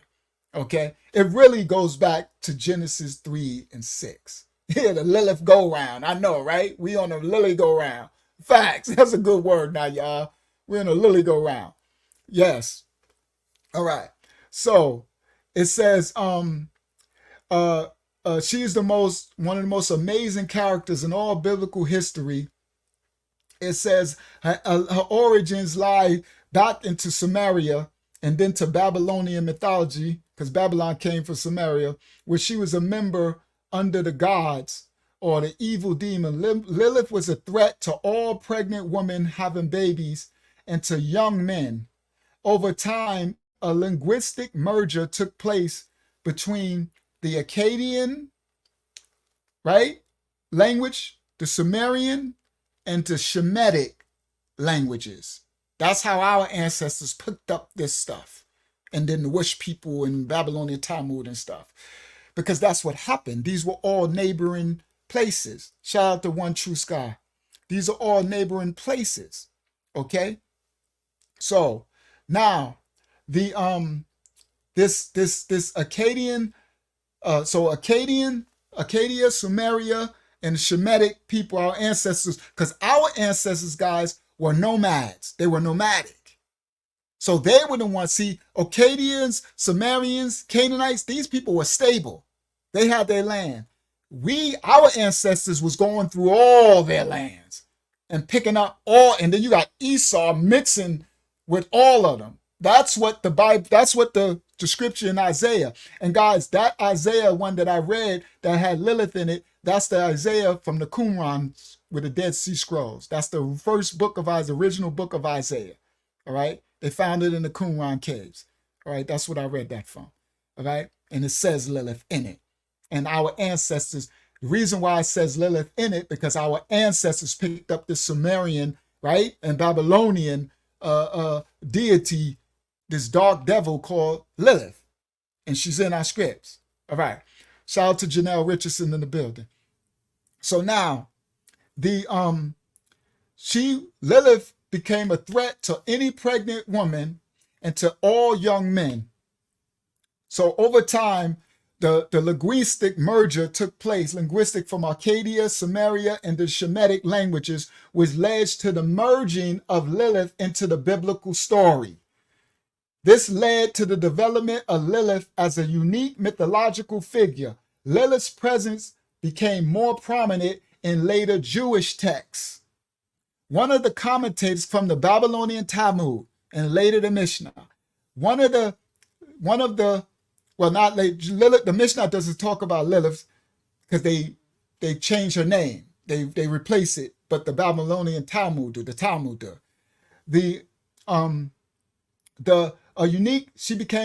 Her presence became more prominent in later Jewish texts. One of the commentators known in Judaism by the name of Ben Surup, that's the Surup dude, introduced Lilith as Adam's first wife. That's who this comes from. So now I done gave y'all the foundation of who started this. Lilith was Adam's first wife. Y'all know we gotta go to the. I'm sorry, can you just watch your words? Just Thank you. Because they're gonna strike us, right? I know. You're like, Unc, you literally said it twice. I know. All right, thank you, Kayana. All right. I'm having a hard time. I want to say it. Shalom Yasafaf ben Yahshuah. I want to say it so bad. I want to have the freedom to teach the word. You know what I mean? But it's just frustrating. So you're right, Kayana.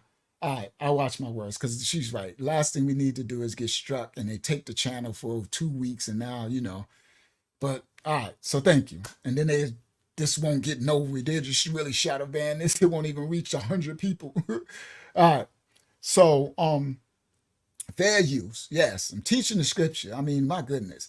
All right, it's all over the place. I'm the only one can't say it. Everybody else can say it. All right, but it is what it is. Thank you, Kayana. All right, so I just was like, let's go.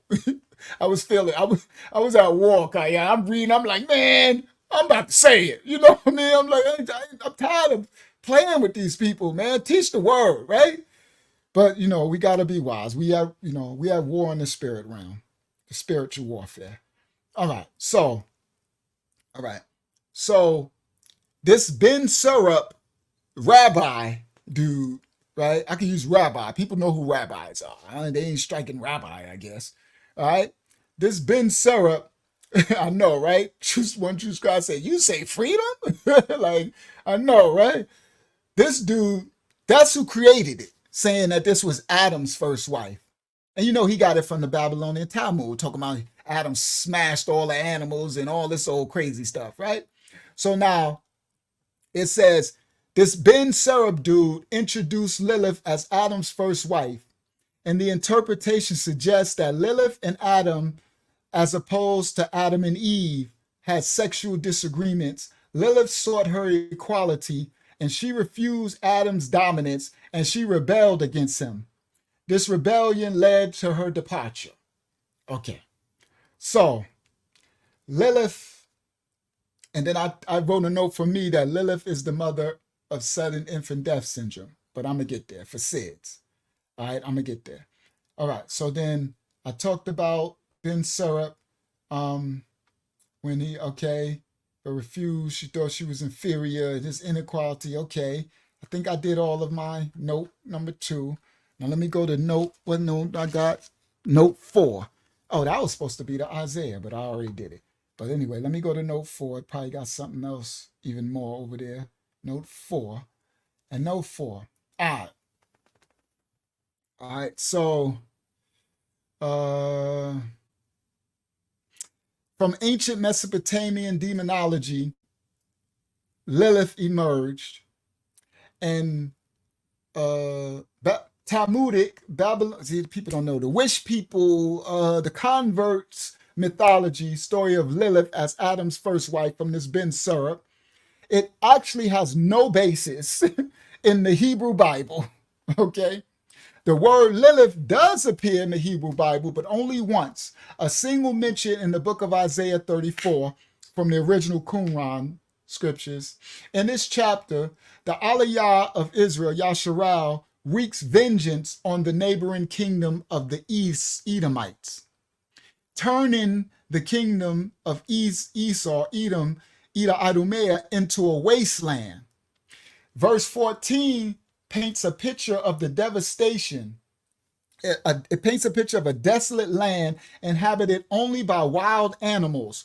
But these wild animals are depicted as like demonic creatures. Wild cats shall meet with hyenas, and goat demons shall call to each other. There also Lilith shall repose and find a place to rest.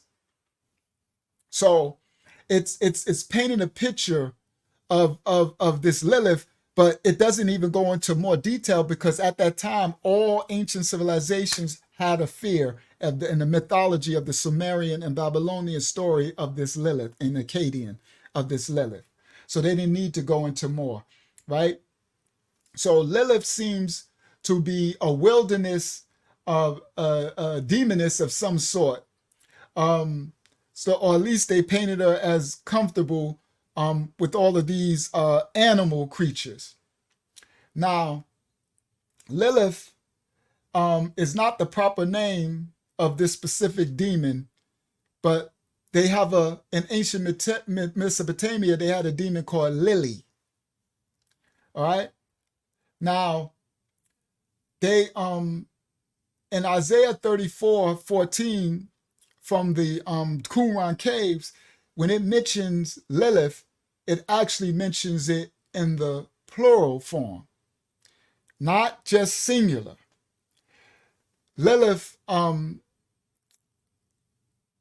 some scholars argue that Lilith doesn't refer to a demon at all, but some sort of nocturnal creature or a bird-like owl, an owl, O-W-L.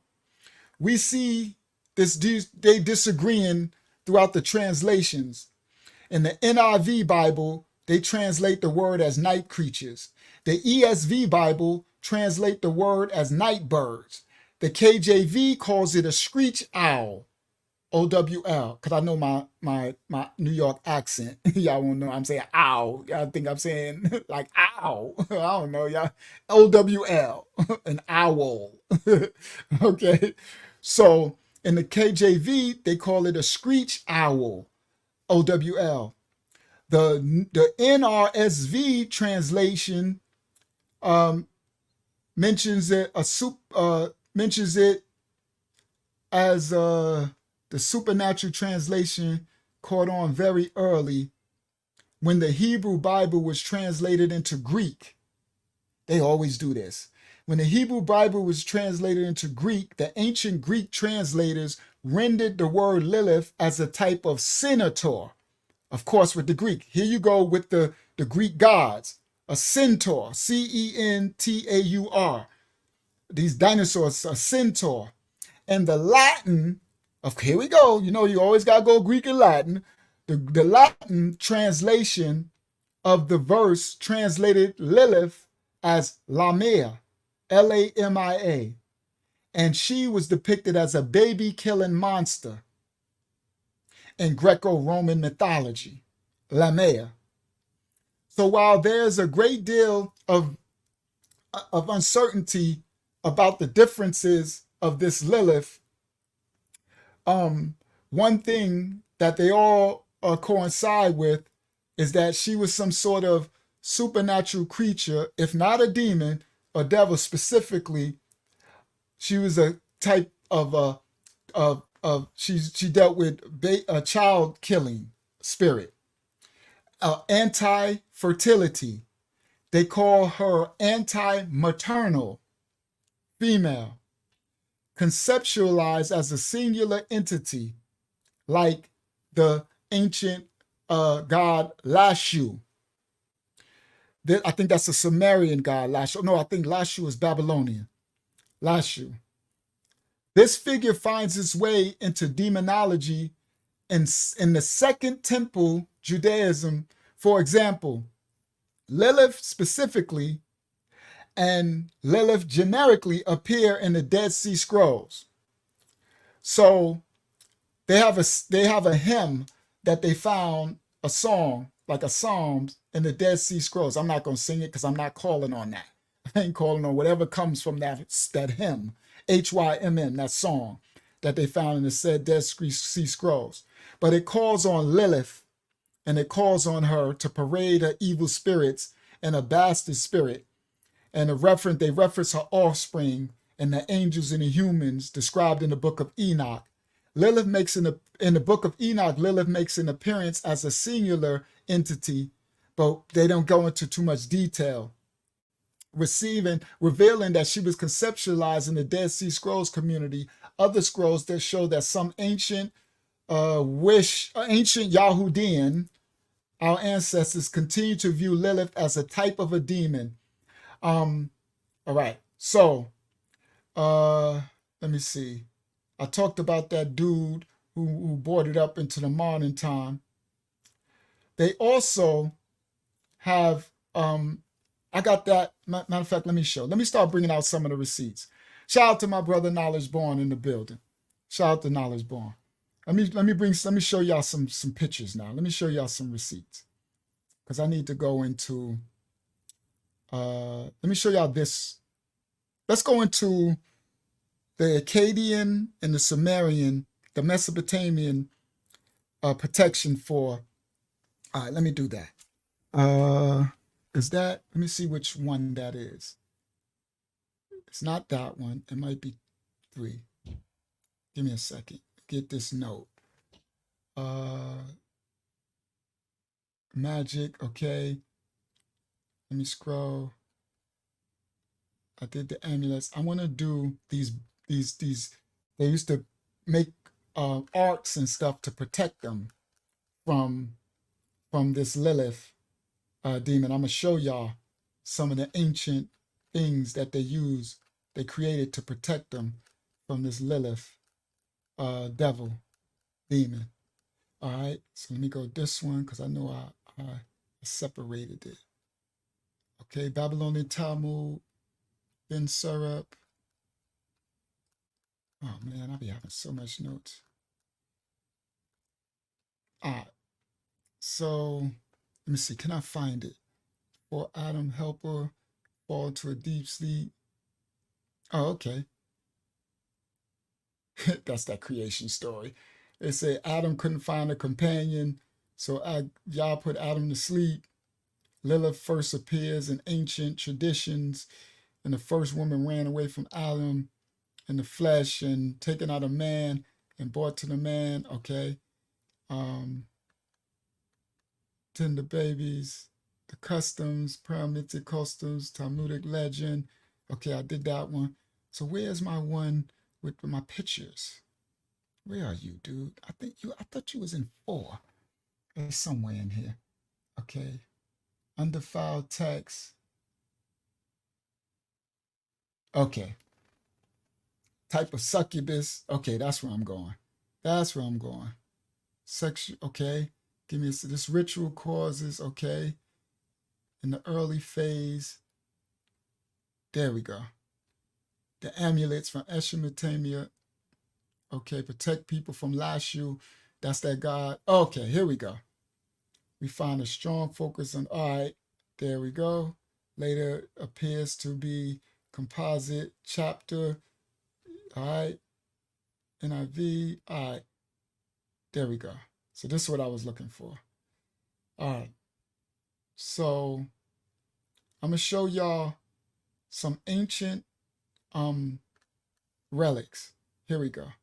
So let me go here, and then I'm gonna share my screen. So this first one. Sorry, backstage. Okay, thank you. This first one, let me share screen, invite. Oh, that's invite. Present, share screen, window. Bang. This first one, that's for my thumbnail. Y'all have seen this. This is a Babylonian Burney relief. This is Burney relief.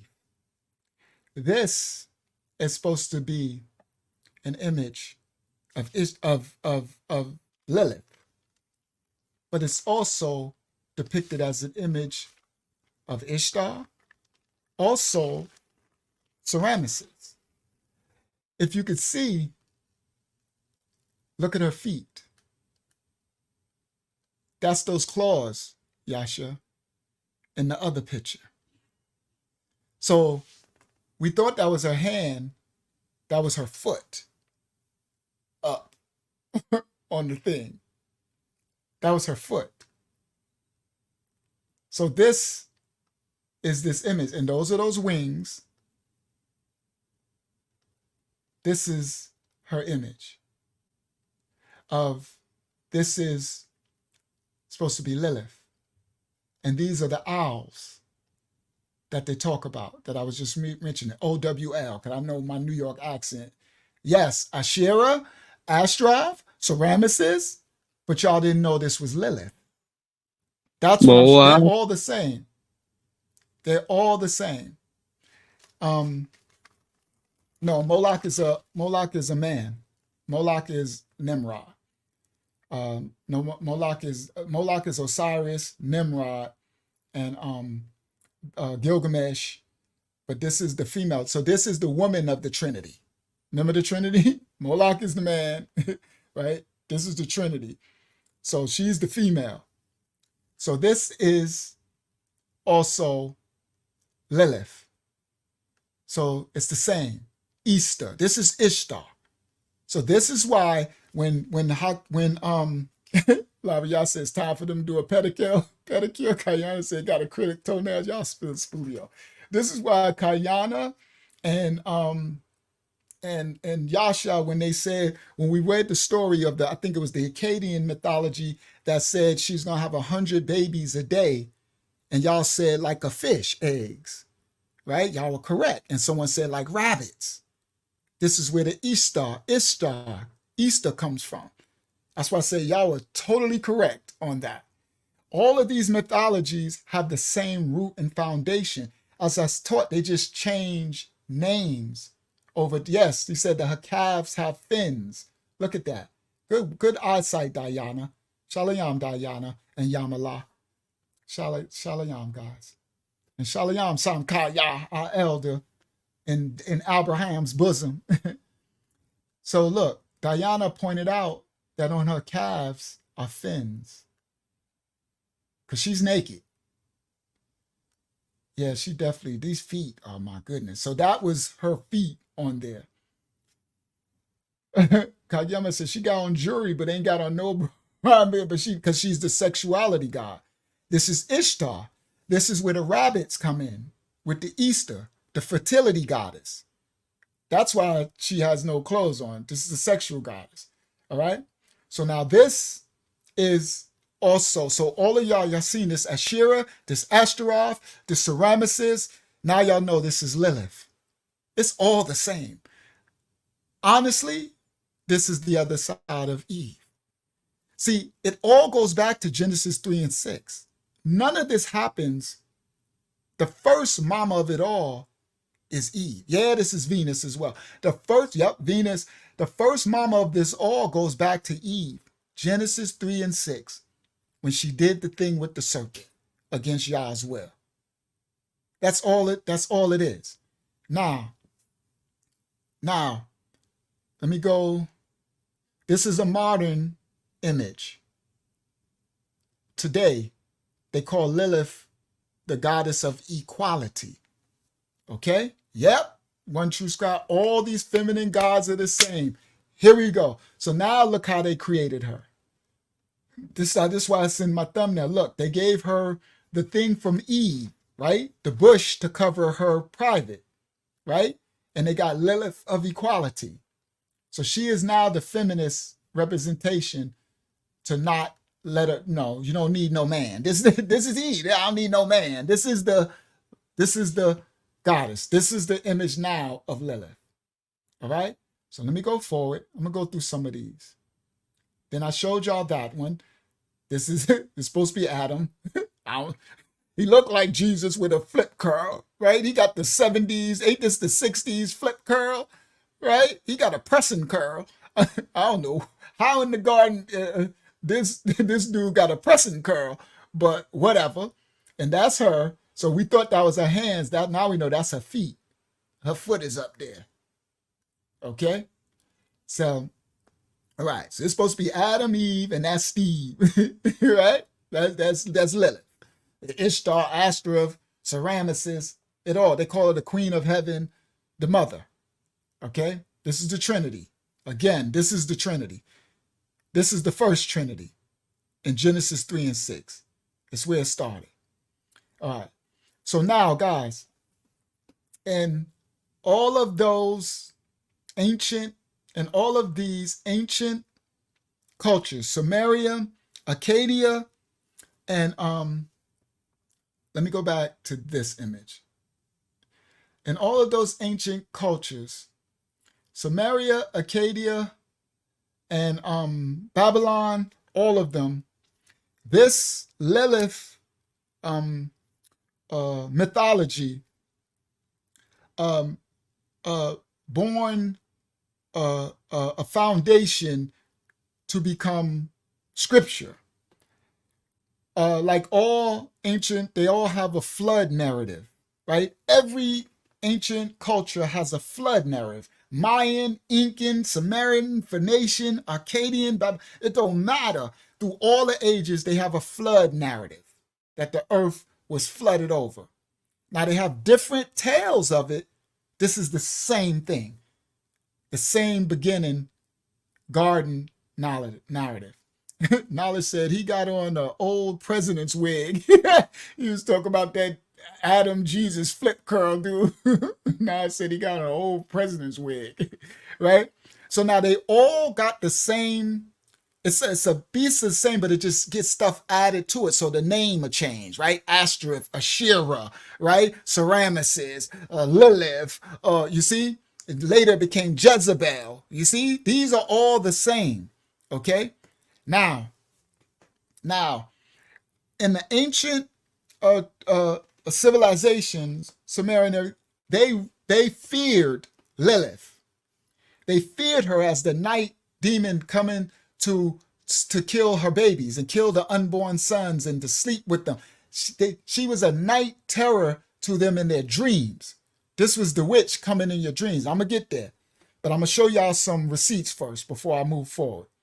Now, all of these ancient cultures and the Sumerian culture and Babylonian, they had bowls. Like, you know how we have a bowl that we put cereal in to eat? A cereal bowl to eat? I gotta say B-O-W-L because my New York accent is like bowl. They don't know what I'm saying. So B-O-W-L, like a cereal bowl to eat, your cereal. They and they drew artwork. So remember, the Akkadian mythology story, well, this is what they did. They drew on their cribs, on the baby's bed, they put artwork and put the 3 names of those angels who's supposed to went after Lilith and made that covenant with her in the marine kingdom when she was with the gods of the deep, right? When she was mated with her husband, the king of the deep, right? I guess Leviathan, you know what I mean, was her husband. Now, and another thing is on the more clearer picture, she has a red dye like blood in her palm too, because somebody pointed out, Laria said her arms look different. Yeah, and she has red dye on this palm right here. It's like blood on the palm on the clearer pictures. All right, so now we they would draw the names of the 3 angels that they said God sent to get Lilith, and she didn't want to come back to Adam, so they made a covenant, and she could kill any of the babies as long as they didn't have the name of those angels written somewhere, drawn somewhere. So all of the ancient civilizations, they believed this Lilith, and they had fear, and that's why I told you at the beginning of this lesson, the fear it breeds these spirits into the physical realm. It's their food. They want your fear, the serpent seed. They need you to be scared and fearful because it gives them power. That's what gives them a place and acceptance in this realm. They want to come from the spirit realm into this realm. Even demons are looking for a body to inhabit because they're in the spirit realm. The way they exist is coming in your thoughts and everything and using you. Demons don't possess you. They use you by your thoughts and they make you do things, and that's how they live. Demons possess you through talking to you through your thoughts and your emotions. Demons live in your emotions. So demons can't possess your body like devils can. Dark heavenly hosts, these gods, they can possess your body. The demons can only possess your emotions. And emotions ain't physical, they're spiritual. So the demons manifest themselves in the physical realm by using you to act out on your emotions. Therefore, they're puppeteering you. Okay? So, but all of them eat fear. So I'm about to show y'all, these are reliefs, and these are ancient Akkadian, Sumerian, and Babylonian reliefs. This is a bowl. Now, these bowls, I think this one is Sumerian text. So they would make these bowls, this is what they ate their food in and everything. And they would write these prayers against these Lilith and these other devils that they were scared of, fear. So they don't come attack them in the night and steal their semen from the men and make spirit babies, or kill with SIDS, sudden infant death syndrome, their children in the sleep. Steal or ride their chest, put them into sleep paralysis, and the witch rides their chest. But you notice in this one, look what's in the center. I'm like, ain't that Rosicrucian type of thing? Y'all should say that's the Resident Evil symbol. Okay? So these are their bowls that they ate their food out of and everything, right? This is another one. So what they would do is they would draw the demon at the bottom of the bowl. So around the rim of the bowl, there would be a prayer and saying, please, whatever gods, because these are ancient Sumerian, Babylonian, protect us from, this could be Lilith or Ashtoreth, or you see one of the names, and see they draw the person, and it's usually, a lot of time it'd be a woman. You see, look at the claws, look at the thing, right? And this is, yes, it's called concussions. It's called, I forgot what they call these bowls, incantation bowls. This is an incantation bowl. And they all had these from all the civilizations. And our ancestors started picking this up. The Judeans. That's why Yah would curse our ancestors. It's like, stop following all these other cultures and nationalities, becoming polytheistic, all these gods and all this fear. Fear. Now, here go another one. See, this is another bowl. And these are the demons, and they're saying to protect you from, so these are the different writings. And this is all in their houses, and all of their food, they would eat out of it and everything. This was to protect. She's always holding something up, Abba Yah said. Go ahead, Yahshuah. So the images in these things are what they're trying to be protected from? From. Mm-hmm. Okay. So they're drawing the thing they're trying to be protected from and putting it in their house? And eating from it and all of it. And eating from it, the thing that they're trying to be protected from. They're bringing it in the house. Again, so my people, go ahead. Sorry, each time they see it, they're becoming more and more in covenant with it. They're and receiving fearful. It more because they're feeding themselves with it, literally. And they believe it. You see, they believe it because they brought it into the reality. You get what I'm saying? So that's why I started the teaching off saying your belief. That's why Mashiach said, if you believe, then it will come into existence. So believe, so they need you to believe in fear, right? If you believe something is real and you are scared of it and you fear it, you gave it power. It's going to manifest in your life. Y'all hear me? That's why I rebuke everything. I ain't scared of nothing. I don't be scared of nothing. I be like, great is he. I ain't scared of none of y'all. I ain't scared of you, Iggles. That's how I be talking to the spirit realm. I ain't scared of you, Iggles. Do y'all know who and whose I am? I am Son of the Most High. I have all the power and the authority. I ain't running afraid because I'm going to give you power. You ain't got no power in my life because I ain't about to be running scared from y'all. Go ahead, Yahshuah. It's just like, okay, if you think the thing is wicked, right? Like, I mean, look at it. You could just see it, right? Anyone with eyes to see could be like, this is dark. Why would I want this open to me?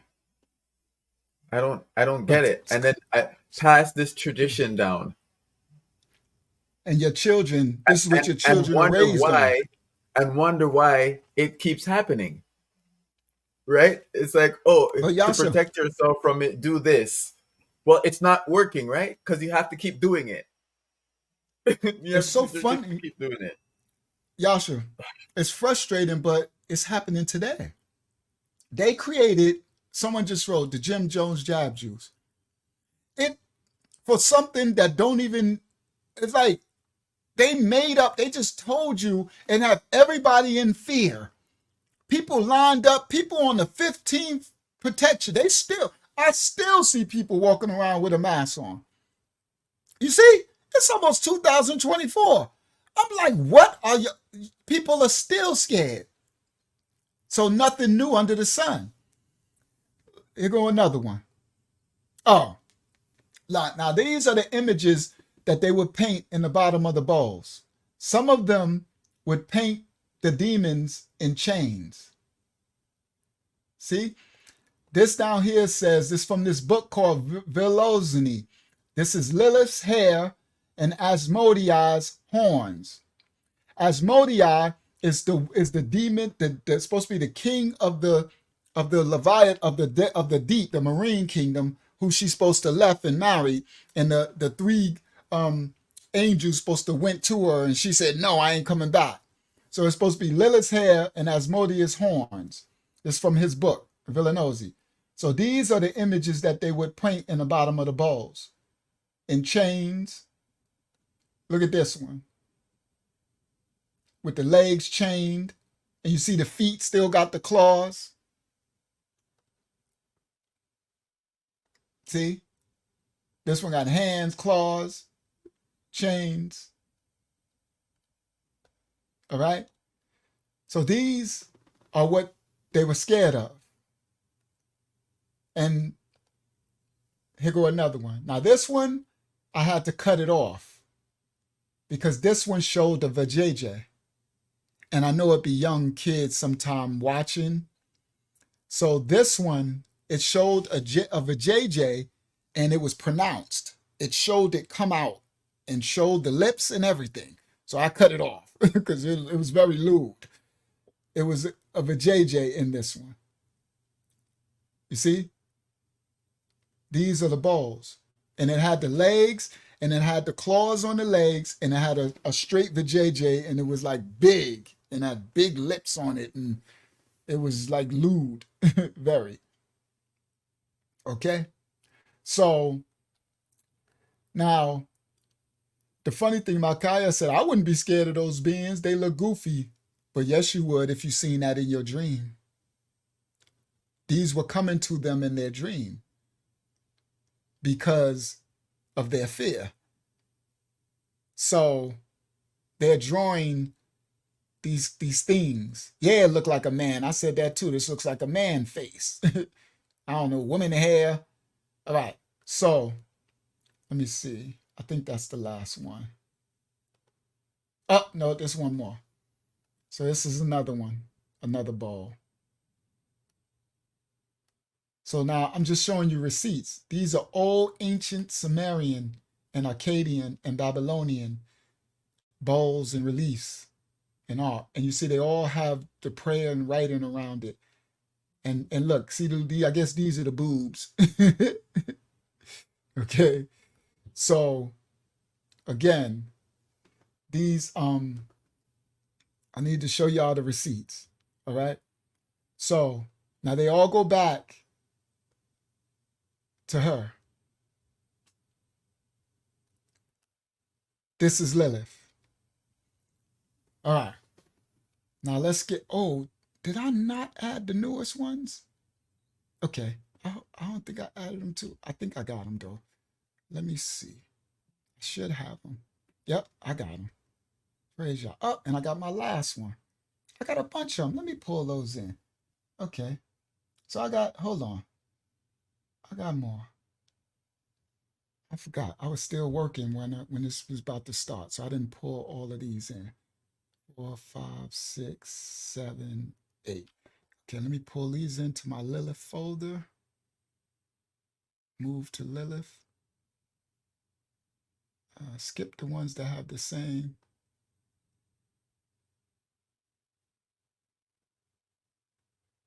I don't know what's happening. Moving 10 items, so why you didn't move? Because it wants to mess with me. That's why I didn't move. Of course it did. That's okay. I can still open it up. Oh, it's in there. They moved. All right. So this one right here, I can, let me see. Let me go back. So it should be there. No, it ain't there. I need to stop sharing and open it again. So let me go to this one. This one right here is from the Babylonian Talmud. It's a curse. Here we go. Come back here, share, present, share screen, window. Where are you? Here, share. There we go.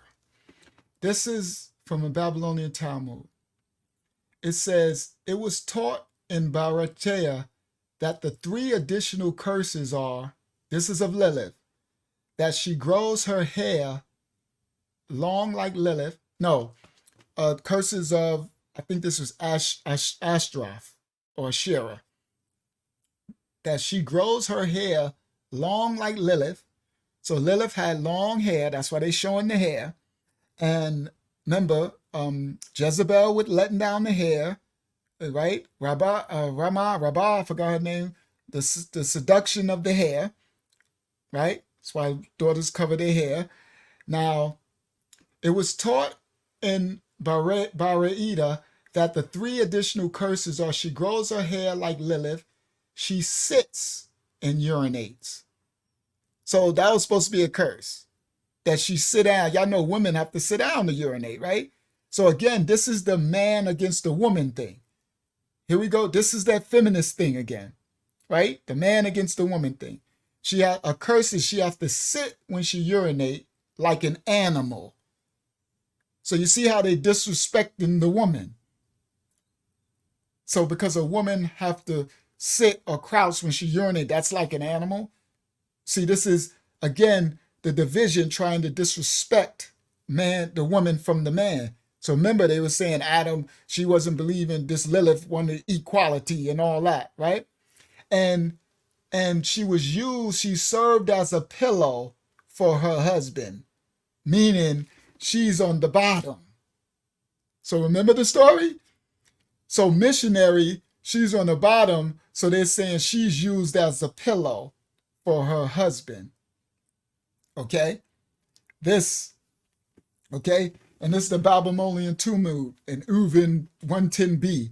All right? Now, it says she's used as a pillow for her husband, and that's what it said when Lilith was created, supposed to be for the first Adam, the first wife, that she didn't want to be under, so she was on top. And so that's a curse. So it's a curse to be missionary position. So that means the woman need to be on top, right? Now I understand, we enjoy the different positions. I get it. But y'all understand what they're doing, right? So again, this is the Babylonian Talmud. Let me go. Hold on. Make it smaller. Why I can't move forward? Okay, there we go. All right. Oh, because that was the last one. So this right here is Gilgamesh. This, and y'all see he got that lion, right? They always have a lion. They always got Judah in the head cuff. This is Nimrod. This is the man of the Trinity. The other one's the woman. This Nimrod, Osiris. This is Baal. This is the old serpent. This is Hasatan. This is Moloch. Ain't nothing new under the sun. This is Zeus. This is Hermes. You see? It doesn't change. Now, the Gilgamesh thing, Lilith, come from that too. Lilith is okay, this is, now I'm getting to, I'm going to wait before I get there because I'm going to bring out something later. I'm going to bring her up to the modern time. I'm going to get to the modern time so y'all have a complete understanding of what they're doing now. So let me stop share because I don't want to make a mistake and go there. I don't want y'all to see nothing yet before it's time. Okay, so let me go. I can go here though. This is also how they depicted Lilith. Let me share, present, share screen, window, this one, share. This is also how they depicted Lilith. They drew her. She got the claws for feet again. They call it bird claws, but they gave her a bird head and stuff. Yes, this is definitely the divine feminine, and y'all going to see what's happening in a second when I get to the morning. All right? So yes, yeah, the one who slew Esau, absolutely. Nimrod. Now, this, look at the Egyptian and Mitzrayim, the Kemet hieroglyphs with the Nephilim, with the bird head. Remember Thoth? Look. So I'm showing y'all that they always still the same. They have different names, and then they mix between male and female because they all non-gender. Because the anti of the Most High said male and female created he them. So everything that's anti is not male and female. It's a merge. It's one, not separated. So, and look, it got the it looked like it's modeling, right? I'm like, it's all turned to the side, and I'm like, it's taking an Instagram pose or something. And yeah, this that thought. Go ahead, go ahead, Wyatt. This that thought right here. Okay. So again, they always show. All right. So now let me get to my other note, It and then we're also gonna get got to the those mom. long nails too. Mm-hmm. And then I'll show another ancient god that they're running from. Oh, this is another one. Let me show you one more relief, or one more drawing depiction of Adam, Eve, and Lilith, or Adam, Eve, and Steve.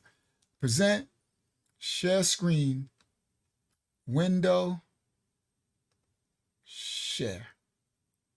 There you go. So this is supposed to be Adam.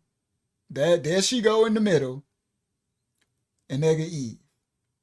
And I guess that's supposed to be the tree. That's probably the tree of the knowledge of good and evil or something. So he looked like Jesus again. Oh, he even got the Jesus 2-finger peace symbol up. Right? So now they try to smooth her out a little bit. They don't show her. So these are these images. This is the Trinity again. Yeah, still a hermaphrodite. Facts. This the Trinity again. So that's why they say, where did the Trinity start? Genesis 3 and 6. Adam, Eve, and Steve. Go ahead, Yahshuah.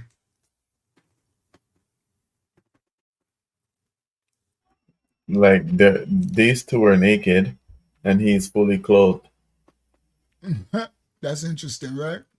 Yeah. He looked like Jesus. I don't know how right? Jesus got to.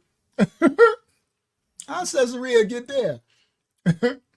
All right. So let me get back, and let me get to my note.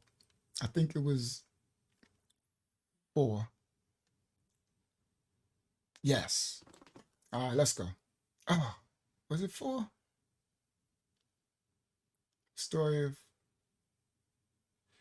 was it 4? Let me scroll up. Yeah.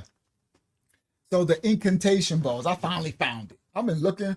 So those bowls that I showed y'all, those are incantation bowls, and they date back between 500 and 700 CE in Mesopotamia. They're shallow clay bowls, the size of a cereal bowl, and they're covered in magical formulas intended to ward off these demons and protect against the misfortune. So those writings around, and we rebuke all of that in the name of Yahshuah. I'm teaching this teaching on the authority of the Most High. So none of these incantations, none of these spirits, none of these devils or demons or whatever they are will enter anyone's home. Everybody that watches this video from the sound of my voice, that watches it later on the broadcast, this teaching is ordained by the Most High himself, and it is covered under my authority. And I know whose and who I am, and I stand and I cover every last one of you and your household. All those spirits, come see me. It is what it is. I'll be given this authority to teach this word by the Most High himself. And you know who I am, and you know whose I am. Go ahead and get yourselves chained out somewhere if you want to. So everybody, you don't worry about none of this coming into none of y'all homes. Everyone's covered. This is a teaching under the Most High, in spirit and in truth. Rightful authority. Don't be scared, guys. No fear. All right, peace, knowledge born. I'll see you later, King. Shout out to Run Rock in the building. All right. Now, those bowls were magical formulas that they wrote intended to ward off these devils against their misfortune. The incantations usually start from the rim of the bowl and spiral in towards the center of the bowl, where you'll find a little drawing of a demon, sometimes being tied up in chains, symbolizing what the bowl would do to the demon. Some of these demon drawings specifically seem to depict and target female demons, while many of these cultures were familiar with the story of Adam, Eve, and Steve. Okay? And most of the other cultures popularize a folklore that Adam's first wife, Lilith, but he was intentionally paired with Lilith, which was a demon. And all right, so Lilith mythology stretched back as far as 4,000 years ago in ancient Mesopotamia.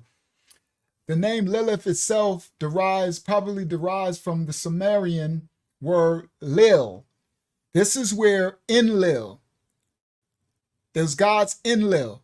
So remember in the Billy the Canaanite Carson lesson, they talk about Enlil and Inkai, these guys.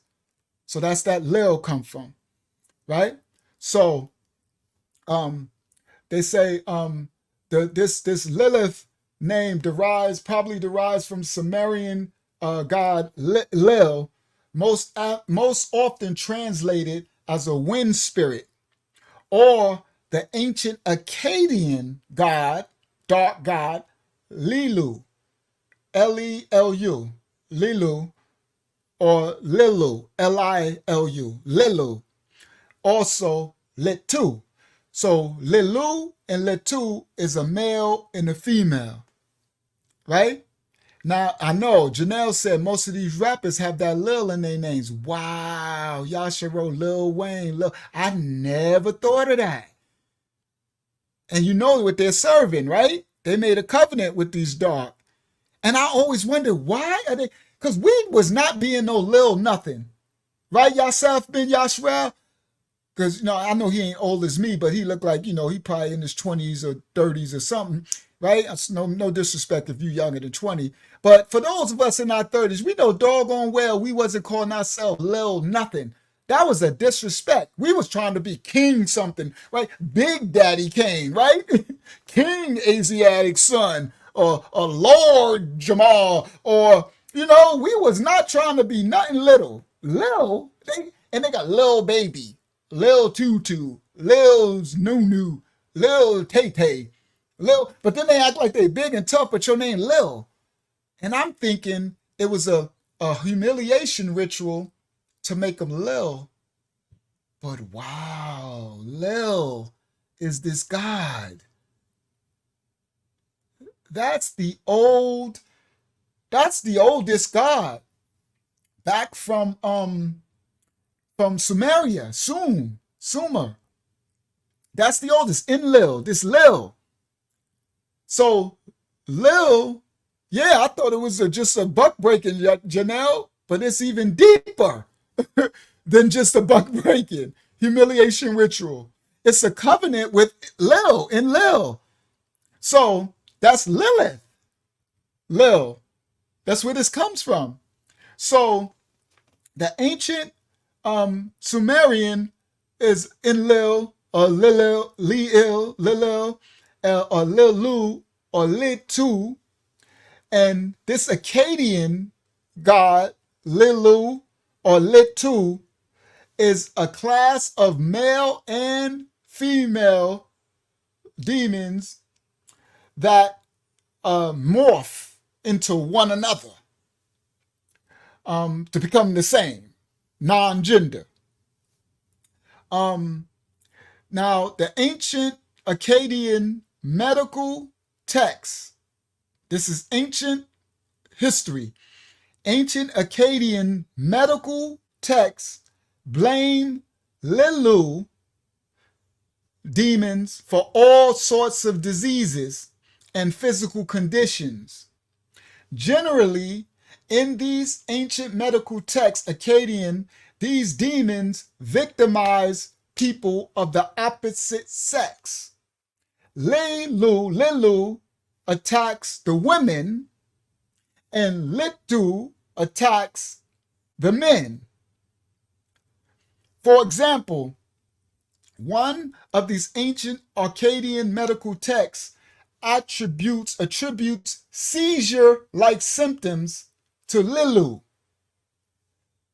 And Litu, it describes, as Lilu, ascribes these seizure-like symptoms, a seizure-like symptoms to Lilu and Litu.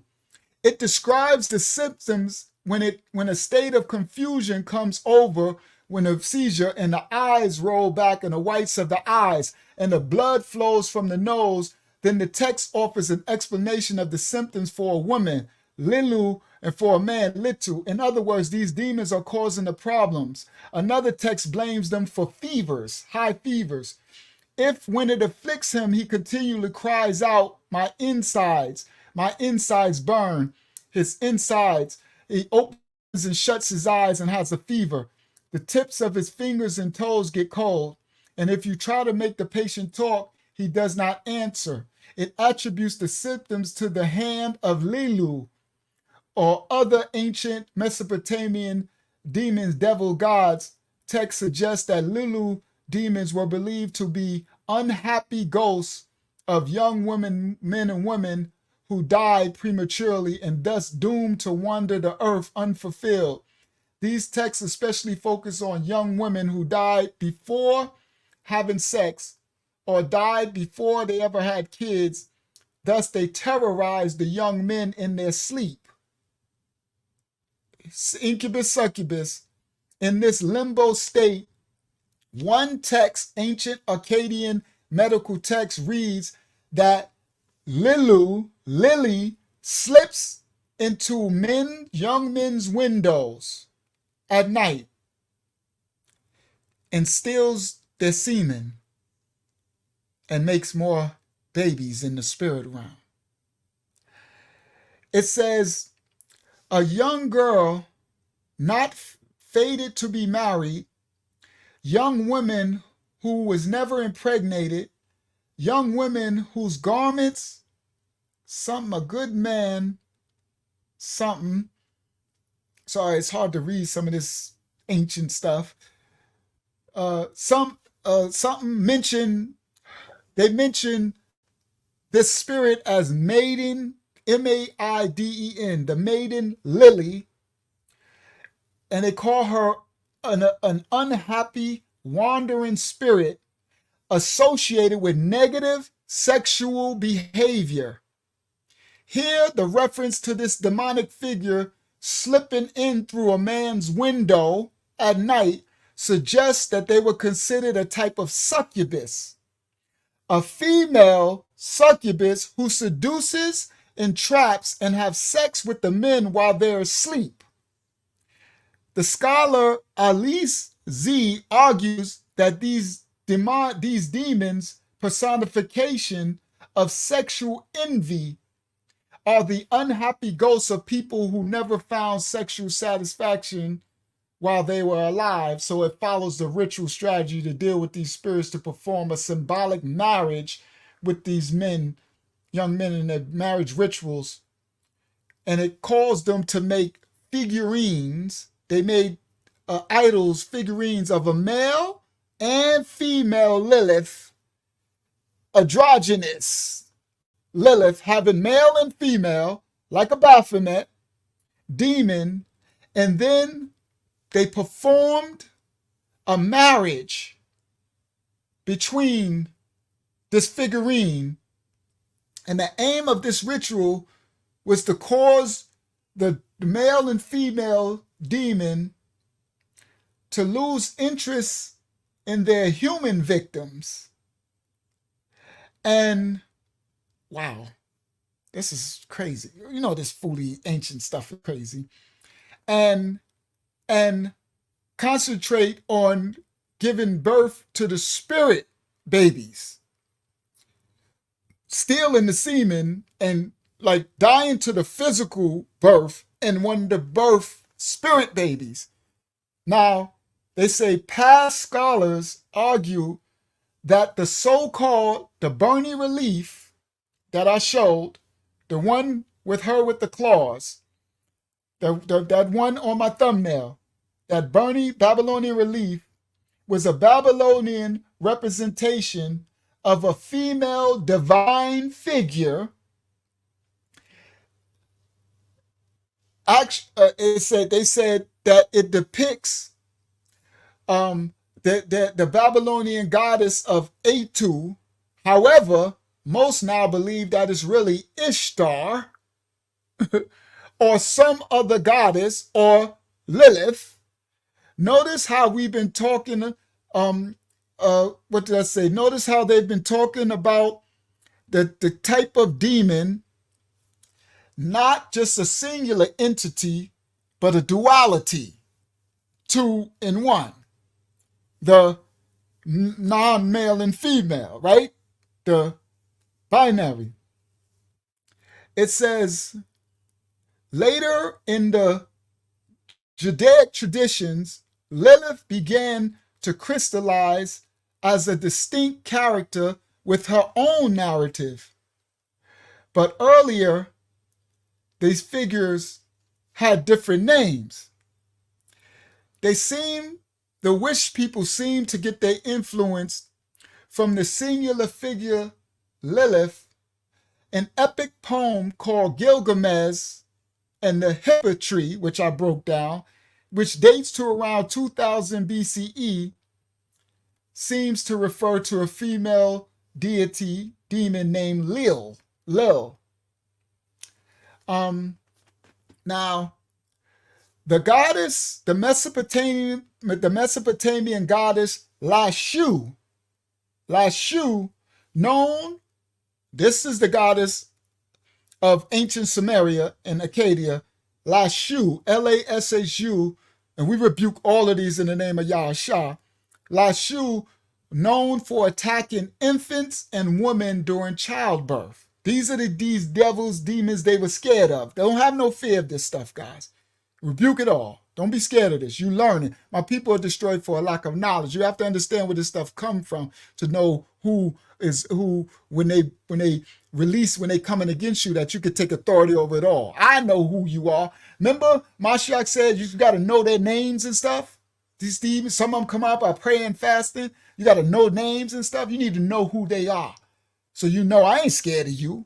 Lashu, Lin, Lil, Lilith, Ashrith, Astartes. I ain't scared of none of y'all.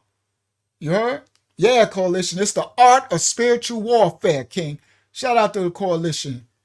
It's the art of spiritual warfare. All right? Praise Yah.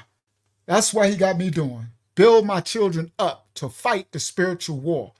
All right. Now, hold on. Where was I? Where I leave off? The dates around name. Okay. This Lilith epic come from the poem of Gilgamesh and the Hippo tree, dates to around 2000 BCE. It seems to refer to a female demon named Lil, though scholars be disputing the transliteration. The Mesopotamian goddess Lashu, known for attacking infants and women during childbirth. Archaeologists have discovered dozens of amulets and ancient incantation bowls, I showed y'all some, from ancient Mesopotamia that were designed to protect people from Lashu. Lashu, she's often depicted with animal or human features, sometimes with a lion head or a bird's head. Thoth, anyone? Covered in feathers, with talons for her feet. Okay? See? Lashu, Lilith, Astarte. I'm going to show you they all the same. They just change different names through the different civilizations. Now, ages. Lions, a bird's head covered in feathers with talons for feet. Many of the incantation bowls and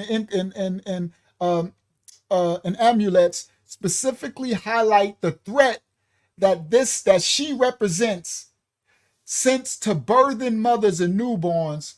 In old Assyrian, now we in Assyria, Lashu incantation regarding stillbirth, giving birth to babies that are dead, says that Lashu, this is still Lilith, Lashu and Ashraf, she is fierce and fearsome. She is the divine daughter of Anu. See? Ceramis, see? All these ancients, that's the ancient Sumerian one, I think. She's the divine daughter of Anu. She is a she-wolf. She intercepts the running youth and she utterly smashes the tiny ones. So so in the earliest layer of Lilith's history, we find a strong focus on the dangers of childbirth and infancy, which were among the most dangerous phases of life in antiquity, through reconstructing precise stats from antiquity. Assyriologist Jonathan Bull estimates that infant mortality was around 20 to 30% in the ancient land. So that's what they were scared of for the most. They was attacking them in their sleep. They had SIDS, sudden infant death syndrome. They didn't know what it was. This was Lilith and them doing this stuff. This says, in pre-modern period, maternal mortality undoubtedly was high, as these Lilu demons and Lashus arose to personify these deep-seated fears embodying the fear and anxiety of the people. And Lilith in later Uwish mythology, Judaic mythology, appears to be a composite of these same figures and the same fears and anxieties, blurring the baby snatching role of Lashu with the negative sexuality of the ghostly Lil spirits. Okay, so, all right, so an offspring, I did that. Okay, Adam's first wife, I did that. Emerges from the ancient medieval period and all that. Told you who brought it out. All right. Lilith's model for, okay, here we go. Now we're going to get to the modern. All right. So, several myths about Lilith in the Kabbalah and Kabbalistic texts about her mythological development is to pair her with the evil figure called Samuel. Samuel. Samuel, anyone? Hasatan, anyone? See, again, these beings are the same. Hasatan, anyone? Right? Now, in the Kabbalah, they mix Lilith with Samuel. They pair her with Samuel. It's Hasatan in Christianity. In this mythological narrative, Samuel is not a second husband after Adam, but rather her original primordial husband, mate. Okay, so now they done got a whole nother thing that she was married to Samuel before Adam, right? All this crap. Yeah, the angel of death. Now, they say, I ain't about to read them, some wish people, mysticism, wish scholar. He said he created a parallelism between Adam, Eve, and Lilith, Adam, Eve, and Steve. That's and Samuel. But perhaps the most dramatic transformation in her history happened not all that long ago, a century. Lilith was rebranded. Okay, here we go. Now we come into modern times. Now, in this 21st century, 20th century, they rebranded Lilith. They made her over. They changed her from this scary, a demonic figure to one worthy of respect when the feminist movement chose Lilith as their icon, symbolizing independence, defiance, and empowerment. In 1976, a group of Uish women, right, just what it was, a group of convert women found a magazine and they aimed it to be the women's magazine of women empowerment, and they named the magazine Lilith. Okay. They say they're going to portray this Lilith to be the Uish superwoman who managed to amalgamate almost all possible roles, expecting a mother, a scholar, a doctor, expecting her to serve men. She's the boss. They, on the first issue of the magazine, they put Lilith in a fancy dress. Go, let me show y'all. Let's show first, then I'll come back to that. That's 4. Let's show. Let's go to the modern. All right. Where's that? Here. There we go. Share, present, share screen, window. Share. This is the magazine. Premiere issue, Lilith. Exploring the world of the Uish woman. I ain't make this up. Look, Star Moloch. They got the modern Hebrew writing. Look, Lilith. They got the L with the star Moloch. Look at this. And look. Look at the flag. See, I ain't making this up. So they want to shadow ban me for bringing the truth. Okay? Yeah, I'm about to show y'all. This is, and look what they got. Look at that symbol. And then they got chicken soup in her hand. So they're saying she could still cook food. She can be a doctor. She can be all things. Right? That's the first issue. I come with receipts. Y'all know, Unc. All right, look at the next picture. Look at this. Lilith magazine. See? Star David, peace symbol. Yeah, she's talented. Lilith, guys. See? This is the feminist movement. Go ahead. Can we go back to the first one real quick and look at the bottom? Read what the bottom says. I read it. Exploring the world of the Ooish woman. Oh, I didn't hear you. I didn't hear you read that. I read it fast. You probably didn't hear it. Yeah, I read it. Okay. So, yeah. That's why I said when I said I ain't make this up. All right. I ain't make this up. I come with receipts. So look. This is them promoting it. Okay. Yeah. I gotta say that one true Scott. I gotta the ooh wish, the you wish or something. I gotta try to I'm trying to, they just don't like us. Look at the magazine. So this is a little bit of the writing in the magazine. The Lilith question, September 2nd, 1976.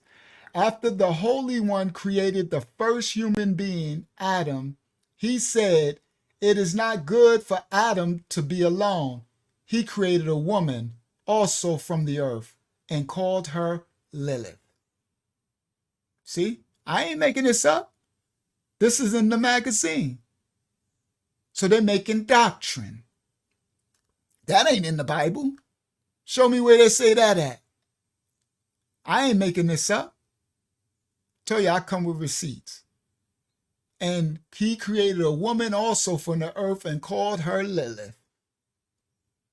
See, if this world was to continue 500 years from now, this would be scripture. See, this is how these ancient things through the cultures and the ages, the generations, take on more and more mythology. And it becomes scripture, like it becomes, So again, I ain't making none of it up. All right, I got one more. This is inside the book. Lilith is a powerful female. She radiates strength, assertiveness. She refuses to cooperate in her own victimization. By acknowledging Lilith's revolt against Adam, and even in telling of her vengeful activities, myth makers also acknowledge Lilith's power. Even if we accept Lilith's vengeful activities, and whether or not we accept them is a subject we will deal with.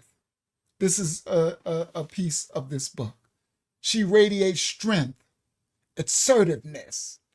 She refuses to cooperate in her own victimization. You see how that Ben Syrup dude who created said she didn't agree with Adam's inequality. Okay? Yeah, they follow the Talmud. Facts. That's their, come on, Janelle, that's their Bible. The Bible, they don't believe in Mashiach and all that. They believe in their Talmudic. They'll hide it from you though. But that's theirs. So again, let them do that, right? That's theirs. They made it. Right? I ain't mad at them. Do the will or whatever y'all want.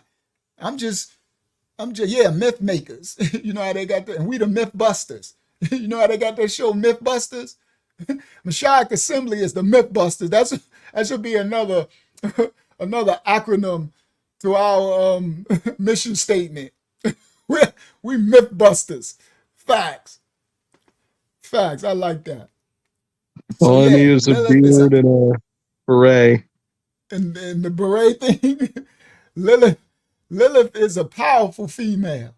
She radiates strength in the state. That devil's a lie. Lilith is a doggone devil.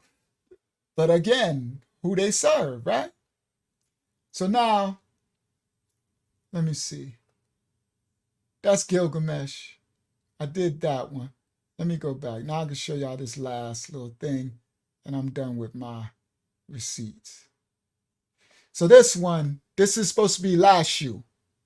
Do y'all remember the goddess Lashu, the one they were scared of? So this is supposed to be her right here.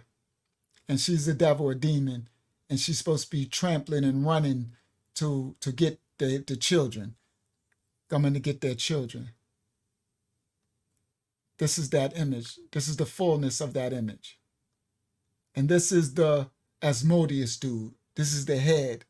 And Yahshuah is the female. And this is a relief right here. So again, I come with receipts. See? Look at that. So again, I told you we were going to Sumeria, Acadia, Phoenicia, Babylon, because that's where, Bobby Yah said she looked like something I stepped on today. That's where this Lilith gets its foundation from. All right, let me stop share. All right, go ahead, Yahshuah.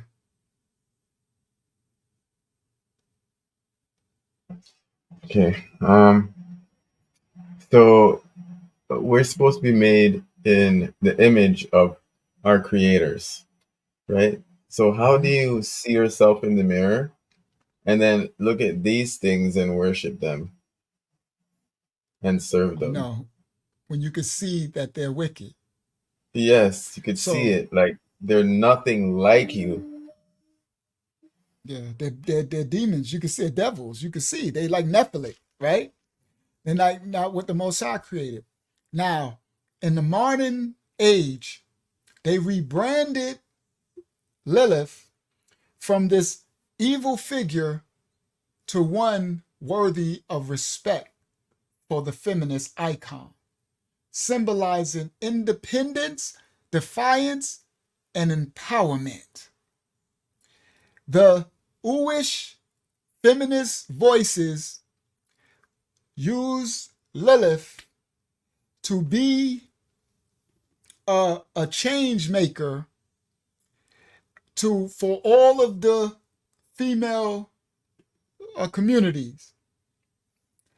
They titled her a superwoman. So they managed to amalgamate and give her almost all possible roles.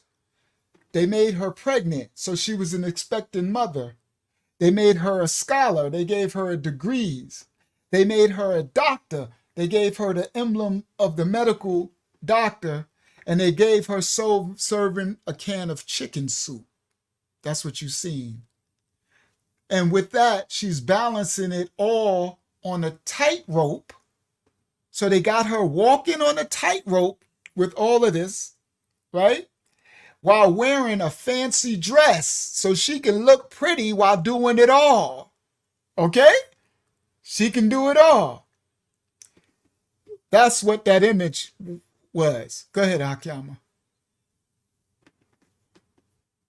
Can you hear me? Mm-hmm. I think Wyatt's hands was up before mine. No. Go ahead. Go ahead. Okay. It's funny that those convert women are the one who made the whole little magazine. Who created this. And Lilith is supposed to be the one who went into the deep and married the king of the deep or whatever. Considering they call their husband, in their language, Baal. So it kind of makes sense.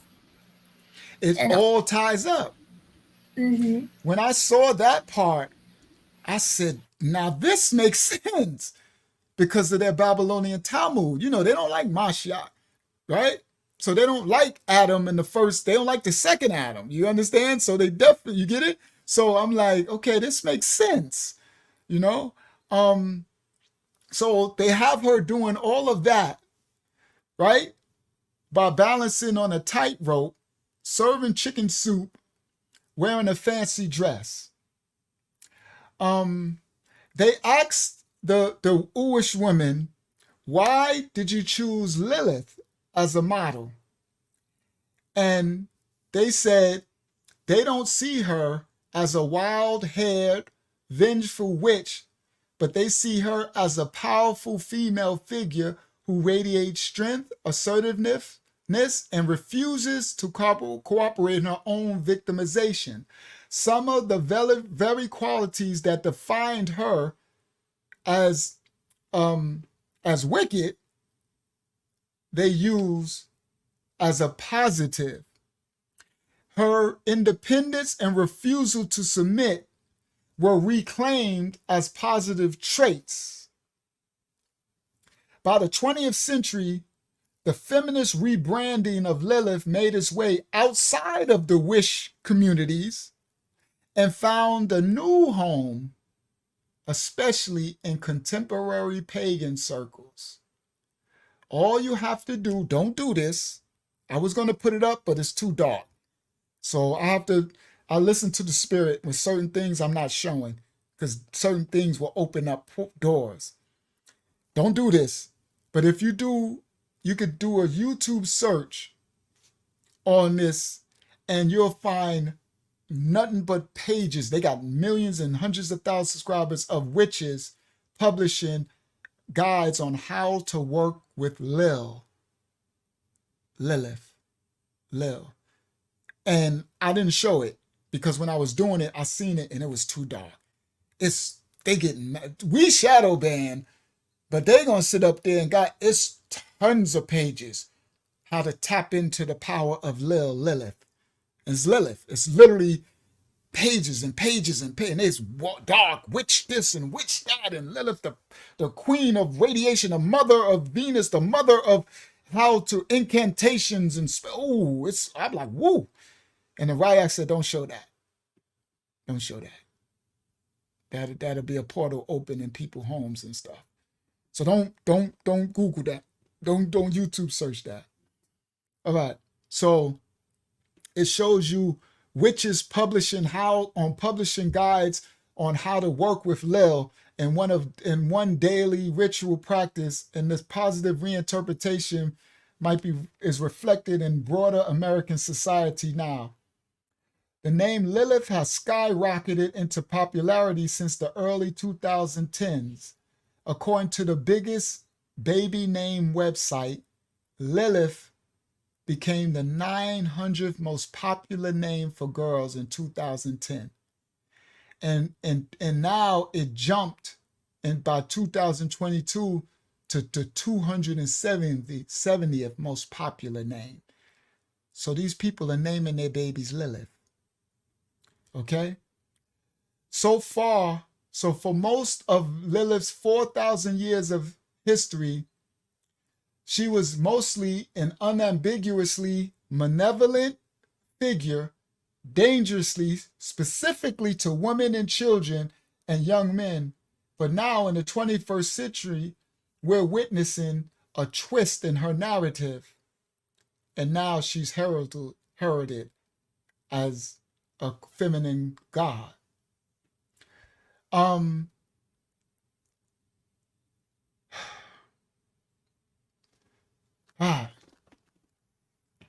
Lilith. All right.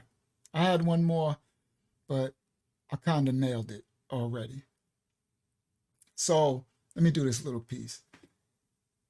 In ancient Babylon, they have these guys, Mashiach, these ritual experts, and the ancient Phoenician and Babylonian god of Yahweh. That's what I told y'all. Yah is not Yahweh. Rebuke that in the name of Yahshuah. Just because it got the same name Yah in the front, he ain't also Yahwut or Yahwat or Yah whatever. Yakanasha. He ain't Yahoo either from the search engine. You see? Just because they got Yahoo, that ain't the same God. Remember, it's the context of the spirit of what you're calling on. So the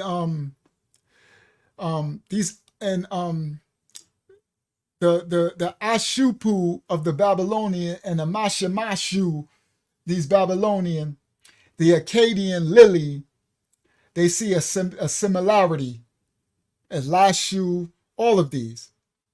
They see they said in the ancient times, if you would say the name Lily in Acadia, people, you would see the blood rush from their face and terror fill their eyes. They were so fearful in Acadia. If you would just say Lily, they would be scared to death. It haunted the imagination of people long before of the dualism and before monotheism, before any Yahweh or Hashatan. Lilith may well be the oldest surviving mythological figure in all of mythology. They ain't nothing but Eve. This is Genesis 3 and 6. This is the fall. It's not the Eve before the fall. It's the Eve after the sin, the dark side of it. Now, they say in ancient Akkadian, Lilith seemed to have been largely creatures that dwelled in remote desert regions of the earth and were especially dangerous to pregnant women and babies and also young men. Lilu and Lily are both Akkadian versions of the Sumerian god Lil, may have also been associated with insanity and wind demons, such as that were purported. The leader of the Babylonian god Pazuzu came back to the Sumerian Lil. This Pazuzu god, guys, was mentioned in the movie The Exorcist. A lot of us seen that old movie The Exorcist when they exorcised the old one, that little girl Reagan, when they exorcised the demon in The Exorcist, the old movie The Exorcist. That god that they were exorcising out was called Pazuzu. They literally called it out. So they put this stuff in movies. Okay? So the goddess, there's this demon devil Lily, has everything to do with sexuality. They call her the goddess of sexual dysfunction. And because of Adam denying her to ride him, right? Because of Adam denying her to dominate him, they say she targets young men in their dreams, in their sleep, and become a succubus figure. However, the male, Lil, and the Sumerian is taken from the father, nonetheless, Gilgamesh, the Epic of Gilgamesh. He encounters Kasiko, a lilac spirit, primarily dwelling in the trees. That's where they get the owls, O-W-L. That's why they show the owls. Even for the serpent seed and the modern day, the Bilderbergs and with the owls and the garden groves and stuff, those OWLs. That's that Gilgamesh stuff. Okay? It says a succubus-like figure of Gilgamesh actually encounter a Kasiko lilac spirit primarily dwelling in the sacred trees, though both the reading of that and the Sumerian meaning and expression still is debated. The Bernard relief depict Lily associated with the two owls. The first one I showed y'all, she had the two owls on the side. That Lily, they say that's Astrith. Okay? All right. And then they got the Sumerian gods of Anu and Lamashu, and I told y'all. The Sumerian and Semitic Akkadian language would eventually allow for diffusion between the languages. So the Lilu became Lili family, and Lil, the Enlil, and the daughters of Anu, and the goddess Lamashu. See, so it's all the same. So her job, she wanted to kill unborn children. They say one of the ancient tactics was tapping on the mother's stomach 7 times and attacking the children through crib death, SIDS. That's why I said Lil is the mother of SIDS, through crib death. Or Lamashu was attested kidnap them, the wet nurses, and they put amulets and spells and incantation bowls and all this crap. Okay. So again, I ain't going through the rest of this. I did enough of this. Because I got a whole other thing. I ain't need to go through this. All right. Story of Adam, I went through that. The feminine and singular plural. That's that feminine and singular plural. Okay. So, all right. So I'm not going through that. In Zoroaster, Lilith is one of the most widely attested demons depicted as Zoroaster, depicted and exercised in their incantation bowls and unkempt hair. The children of Lilith are still around.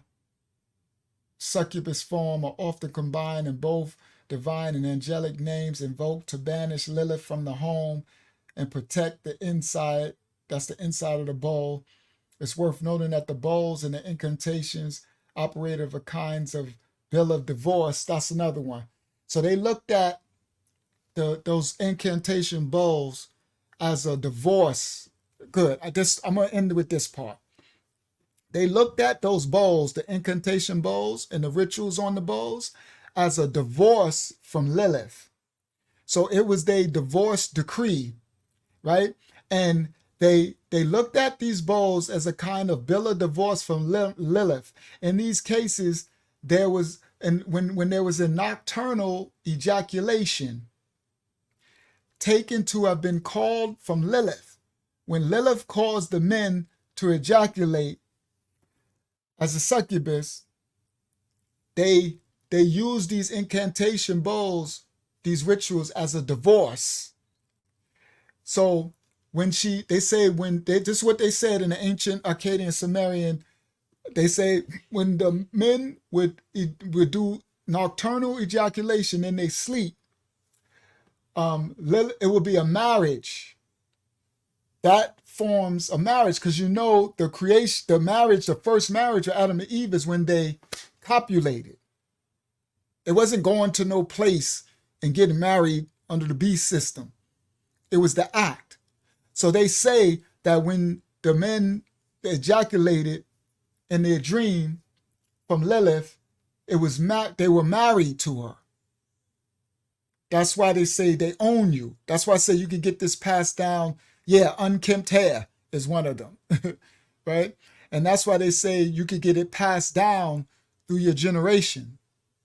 Now, they make those bowls, the incantation bowls I show you, that was like a writ of divorce, right?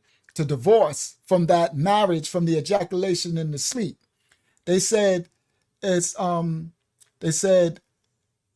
may have been a nocturnal ejaculation taken to have been called by Lilith as a kind of succubus, which would have effectively been the marriage that the man of the house with Lilith. Thus, you would be required in the spirit realm to get a bill of divorce to get rid of her. In some cases, there may have been offerings made to operate as a kind of ketubah, right?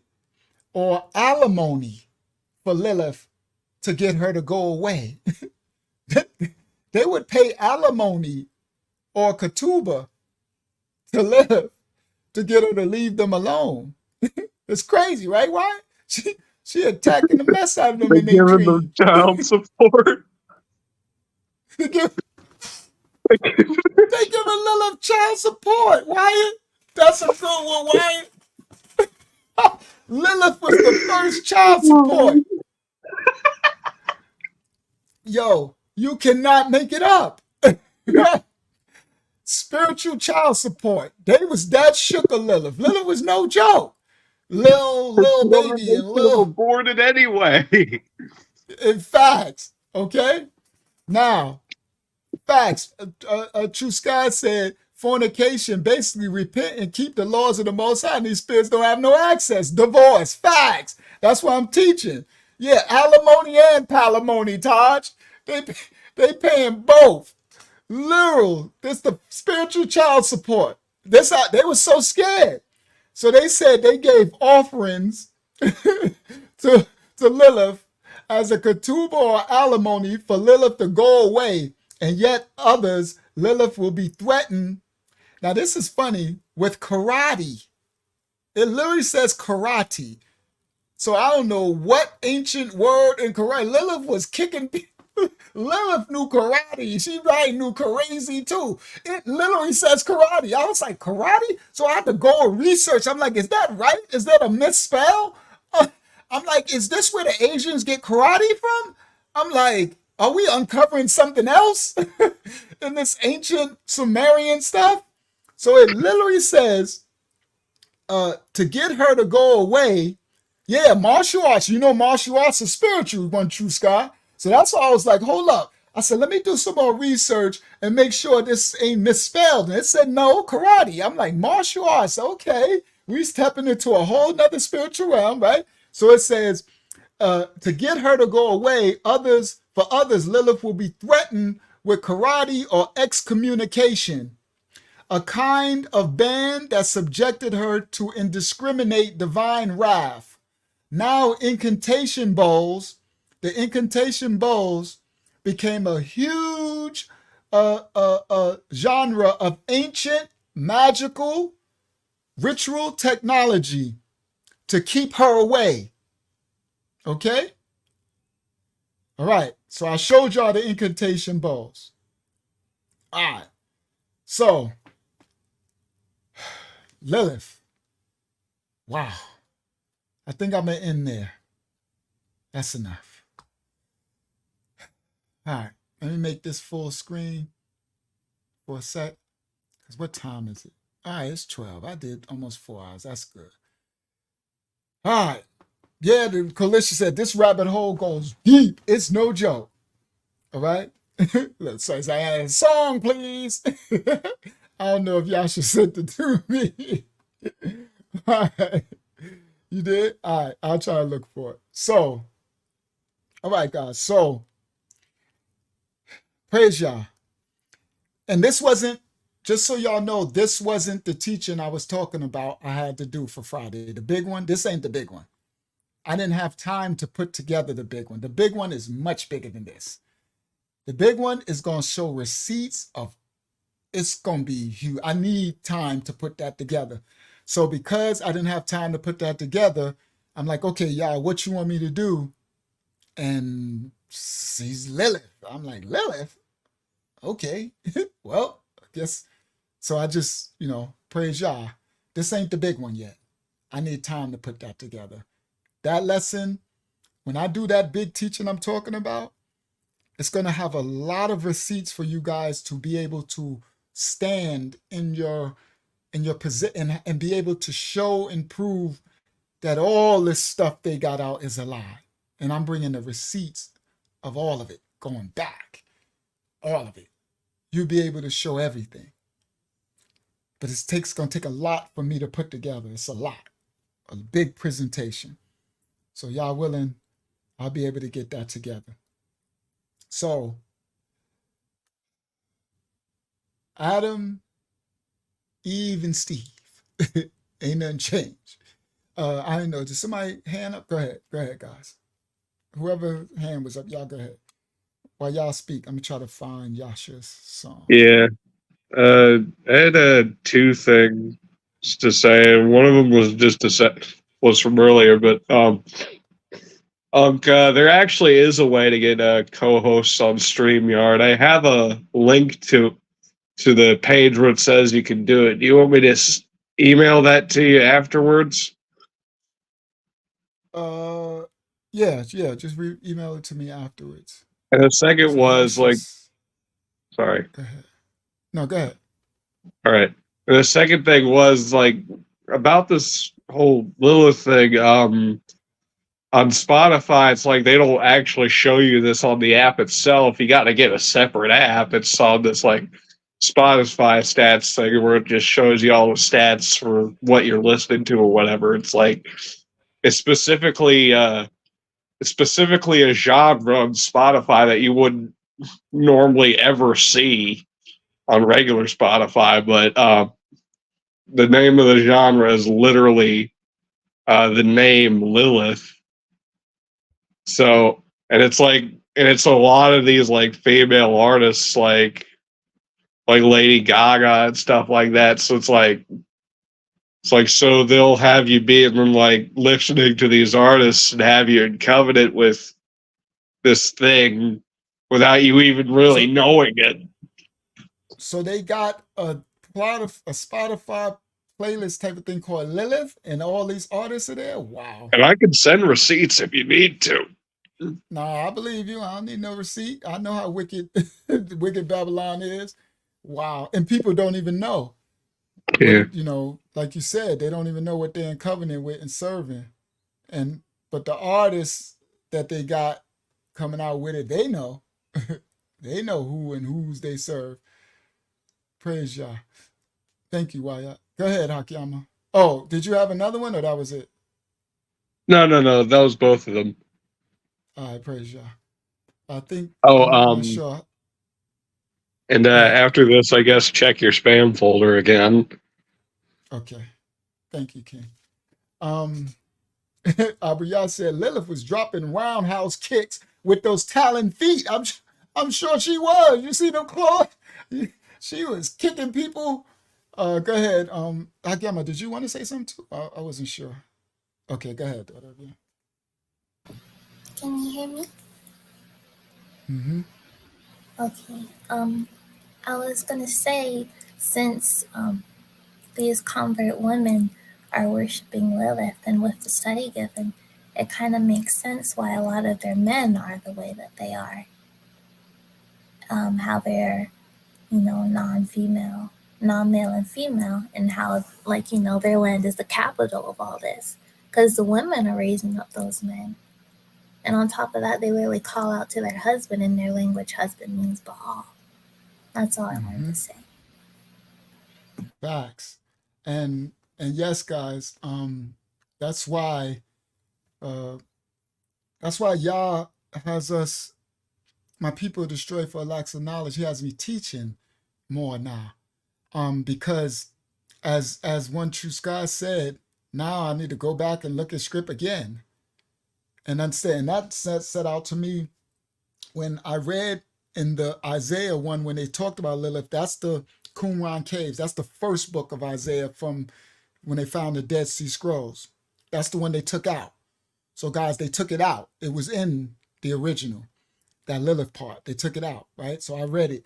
Now, what I want to point out to y'all is that when I found out that he was talking about Edomites, and what they did in the oneness, I said that makes sense, because Esau done smashed Lilith too. Esau done smashed everything, right? I said Esau done smashed all this. So it was the judgment of Yah. So again, as we start to learn the truth, the real truth, and nothing but the truth, it makes us see the scripture and understand what is really going on there. Asiya's correct. She said, be very careful, family. What you may perceive to be simple online curiosity by researching this Lilith may be perceived by the darkness as agreement. Asiya, that's correct. That's why when I got the thing about the Lilith thing and all that darkness came up, I was like, woo! And the spirit said, do not show this. Literally. And I took it off my screen because it was way too dark. All type of witches and all these spells that come through. It's too much to fight. Like I'm covering this lesson, but don't go seeking. Don't go seeking, because I'm not held accountable for if you go seek it. I'm telling you, don't do it. I'm not doing it. I'm good. I got what teaching he got me to get about Lilith. I don't need no more. I got the truth. I know who she is. I rebuke it all, and that's it. You'll open up dark portals, and it'll harm you. Facts. And you won't be covered. So be very careful. Go ahead, Yahshuah.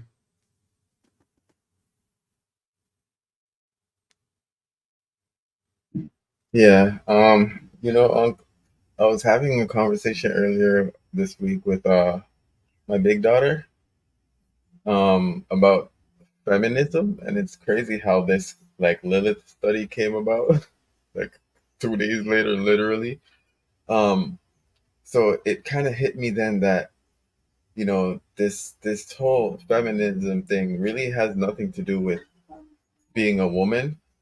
It was like a seed that was planted for this generation, that it's about what you identify as, right? Because if it was about being women, it would just be called womanism, I guess, you know. But right, because feminism is a not a it's not a how do I say this? Not a character trait or anything like that. and it's not It's how exclusive to they women. see it. Yeah, it should be just natural to women. So why do you need to be feminist, right? Because you're already feminine. It's a way to let these sweet dudes that, you know, identify as something else than they were born as. It allowed them to say that I am feminine, so I can be a woman too. That their feminism opened the door for them, right? But it's Lilith, meaning Yeah. Baphomet, meaning because she's both. She's both. It's both. Yeah. It's so both. that seed was planted from way back then to this generation that's gonna come and be like, yeah, you could be both, anything you identify as, you know. And Eve brought that in because she mixed with the Baphomet, like she mixed with the adversary, and that was it. And it's interesting that Hakyama says, so paying alimony and child support is an offering to Lilith. You know, they do these things when they create these things, you know, it's always a deeper meaning behind it. So yes, symbolically, we don't even know. So everything that they do, that's why this English tongue is a tongue of spells and curses, right? These things they do, it's like they have us in covenant agreement with stuff and we have no idea the foundation. And that's why Yah is saying teach, like learn, see the things that are being used against you that you don't even know. So you're making a covenant offering. So now I'm here, I got to pay it every week. Tomorrow, Sunday, is my next one. And, you know, so I'm like, nah, I know, like, well, go on. But where it's going to, they're in covenant. Like, I'm literally paying it to Lilith. You get, because who it's going to is Lilith, meaning they're in the spirit of Lilith, right? I don't even get to see the seeds who I'm paying it to. They don't follow y'all, none of it. So it makes all the sense in the world. Go ahead, Akiyama. Can you hear me? Mm-hmm. Okay. When I said that, it's even more coming to me because a lot of men have to pay out of fear of their whole entire lives being ruined, which is the exact reason that those men in antiquities were paying those alimonies to this evil deity. Out of fear. It's the exact same. And if the only way you cannot be in covenant with it today, is if you don't have the fear because you know you're covered under the Most High. Does that make sense? But, yes, 100%. But the fear is still there because the system, okay, so what I mean by it is, I'm not fearful of the thing, but I have to pay it. Because if I don't, it's okay, because it's giving Caesar what Caesar's, right? Because this is the captive land of Caesar.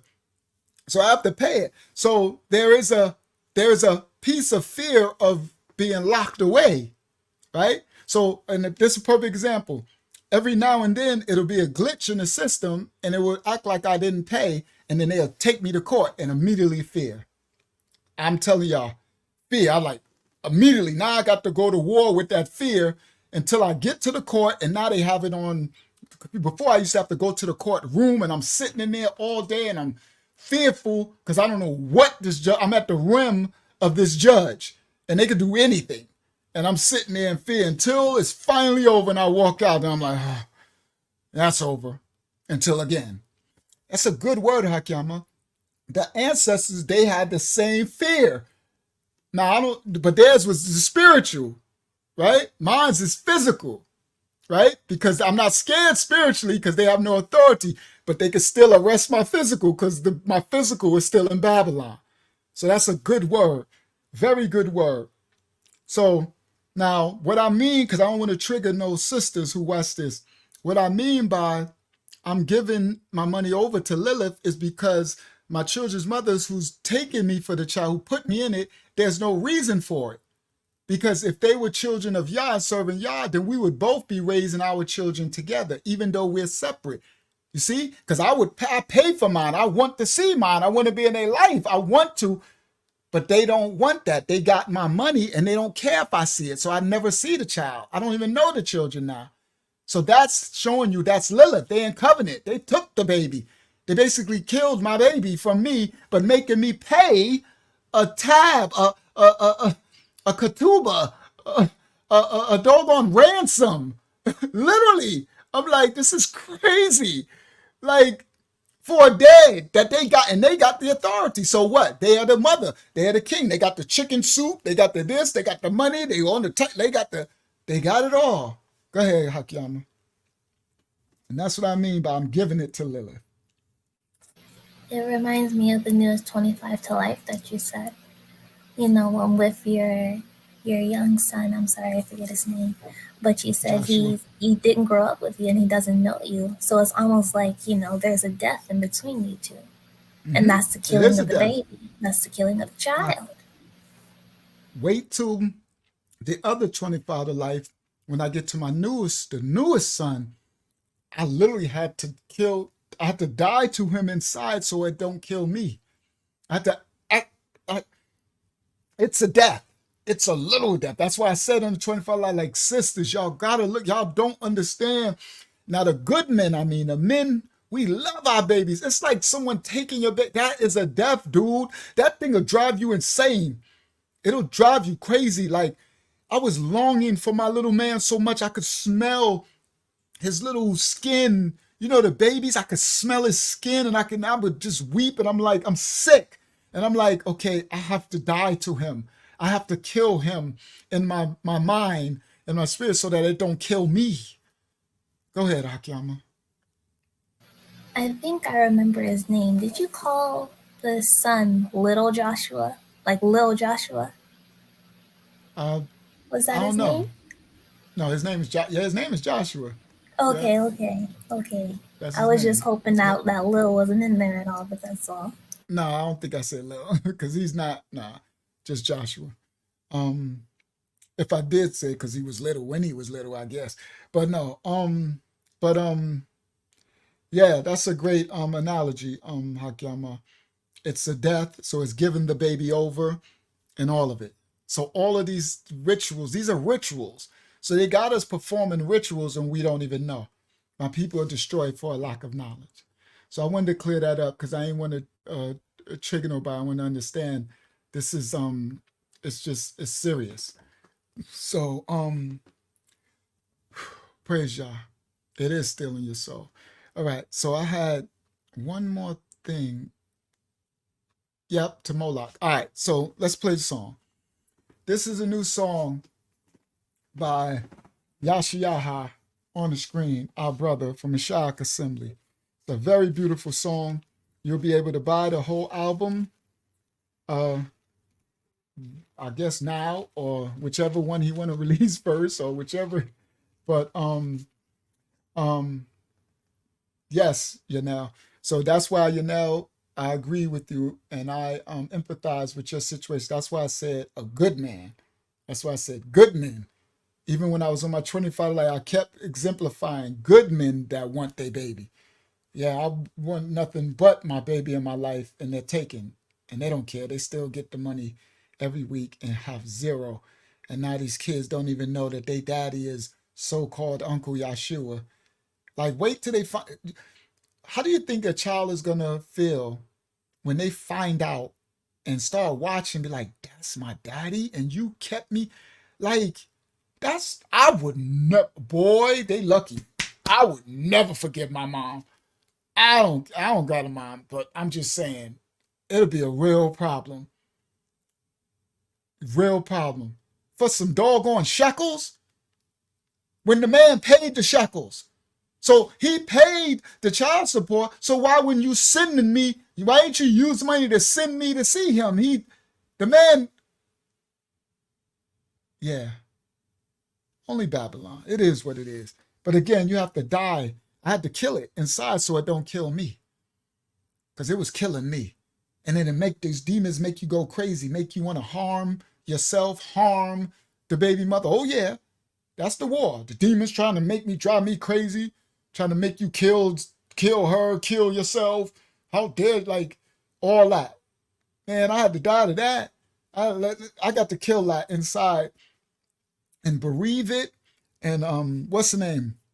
The thing when someone dies and you have that I forgot what they call that place that you have that healing, and then regain myself and continue to fight and just pay that ransom. Mourn. Yes, Yahanan. I had to mourn and heal. It took a while too. It took about 4 or 5 months, 6 months. And then, all right. So it's like they're dead to me. It sucks, dude, when they're still alive. I have to disjoint myself. That's disgusting. Oh, that ain't even natural. That's why I said a good man or a good woman, because all women don't take care of theirs, right? No disrespect, but my mom, biological, didn't take care of me. All right, she left me, and my dad did too. So I picked the bad stick. I picked the bad card. Praise y'all.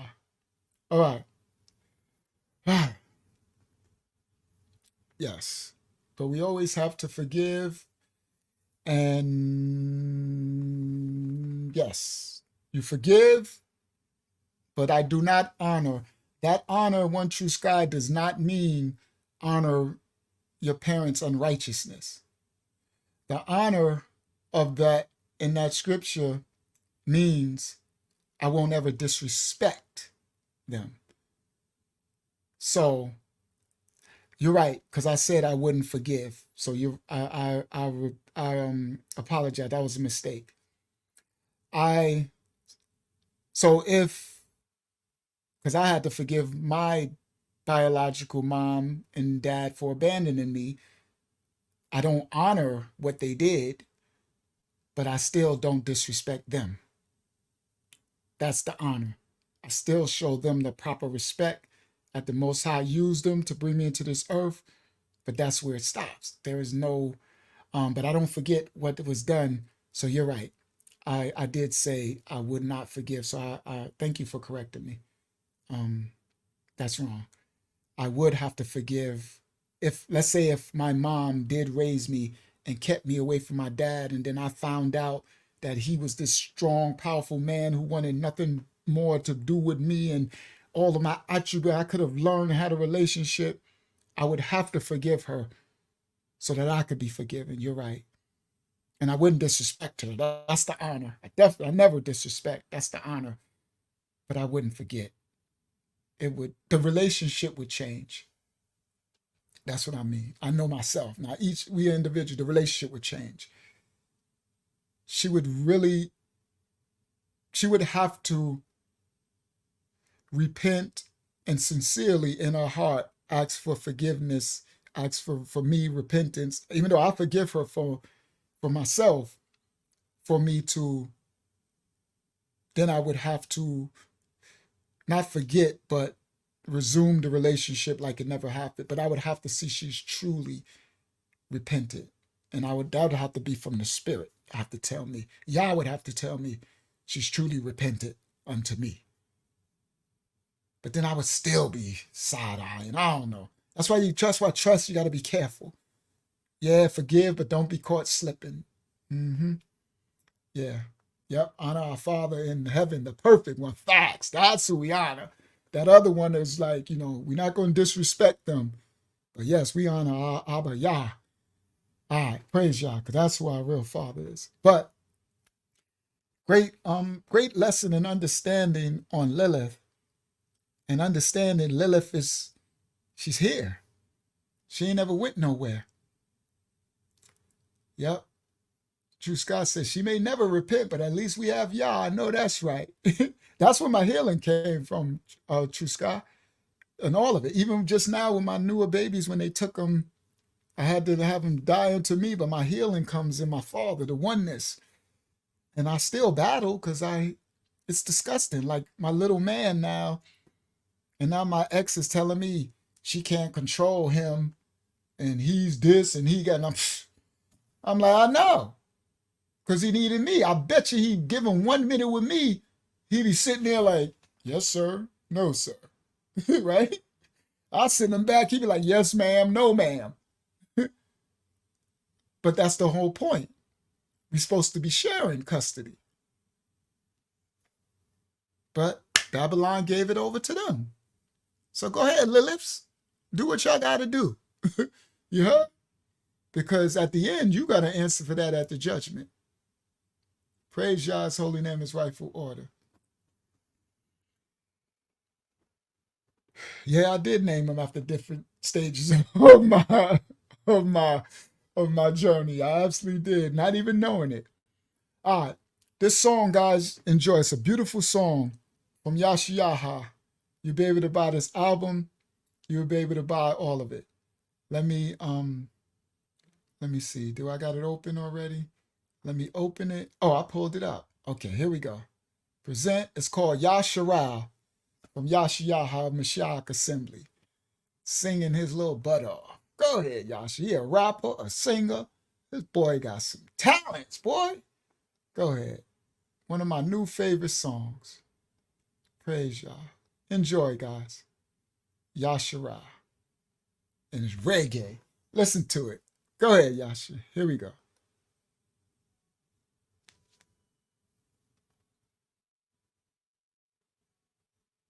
Oh. Hold on. I didn't share it. I thought I shared it. Hold on. Hold on. Let me start it over again. I'm already rocking. Hold on. Give me 1 second. I thought I shared it. One. Put it back. Go to StreamYard. Here we go. New song, Yahshuah from Yahshuah Mashiach Assembly. Enjoy, people. Enjoy, family. Now I'm sharing. Yahshuah, Yahshuah, Yahshuah, Yahshuah. All praise go to Yah alone. Yahshuah, Yah is calling you back home.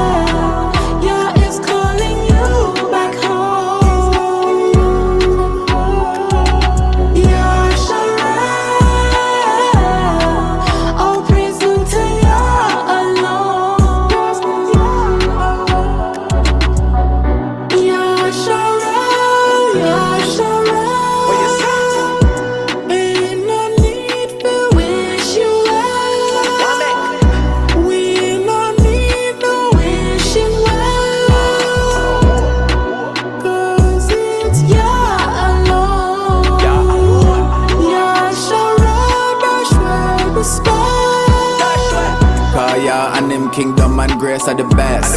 Seek that first and his righteousness. Then you will know say you're blessed. But your sins you must first confess. And seek your repentance next. I am overall. Yah is calling you back home.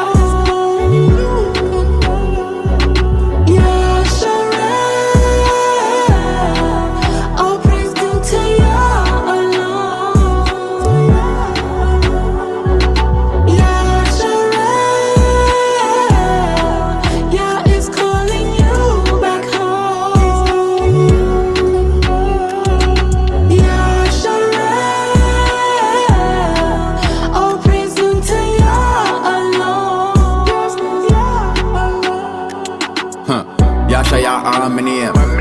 Yeah, above all me clear. Over the word, money and fear. Bag of money, car and chain. Me nah left my soul drain. Cause me coming out the most I near.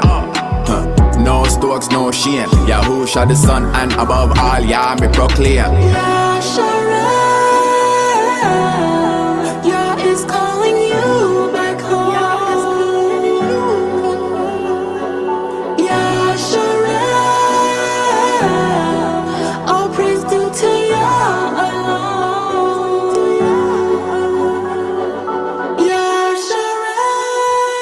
Yahshuah, Yah is calling you back home. Woo-wee. Boy, lit pon fire. Lit 2 shots, Yasha. Lit 2 shots for the Most High, Yah. Woo! That is fire. Y'all hear? That is so dope. That's why I I'd said like that to is my nominate Yasha for Hebrew Musician of the Year award. that is my favorite new song of all. Yeah. Bring Pon back one time. Rewind selector. Rewind selector. Hey, it's me. It's Ahabaya and myself on the chorus. That's right? both of y'all singing? Yeah, I she's thought like- I heard another voice under there. It's a blend. I thought I heard. Yes. Yeah. Exactly. That's his wife singing under it too, Ahavaya. Great job, guys. I thought I heard another voice under there. Oh, rewind selector. Come on, guys. Rewind selector. One more time. Rewind. Rewind. Yahshuah, Yahshuah, Yahshuah, Yahshuah. All praise due to Yah alone. Yahshuah, Yah is calling you back home. Yahshuah, all praise due to Yah alone. Yahshuah, Yah is calling you back home. Yahshuah, all praise due to Yah alone. Yahshuah, Yahshuah, ain't no need to wish you well. We no need no wishing well, 'cause it's Yah alone. Yahshuah, Yahshuah, the spell. Kaya and him kingdom and grace are the best. Seek that first and his righteousness. Then you will know say you're blessed. But your sins you must first confess. And seek your repentance next. Cause I am overall. Yahshuah, Yah is calling you back home. Yahshuah, all praise due to Yah alone. Yahshuah, Yah is calling you back home. Yahshuah, all praise due to Yah alone. Yasha, Yah, my name. Yah, above all me clear. Over the word, money and fear. Bag of money, car and chain. Me nah left my soul drain. Cause me coming out the most I near. No stokes, no shame. Yahusha the sun and above all, yeah, me proclaim. Yahshuah, Yah is calling you back home. Yahshuah, all praise due to Yah alone.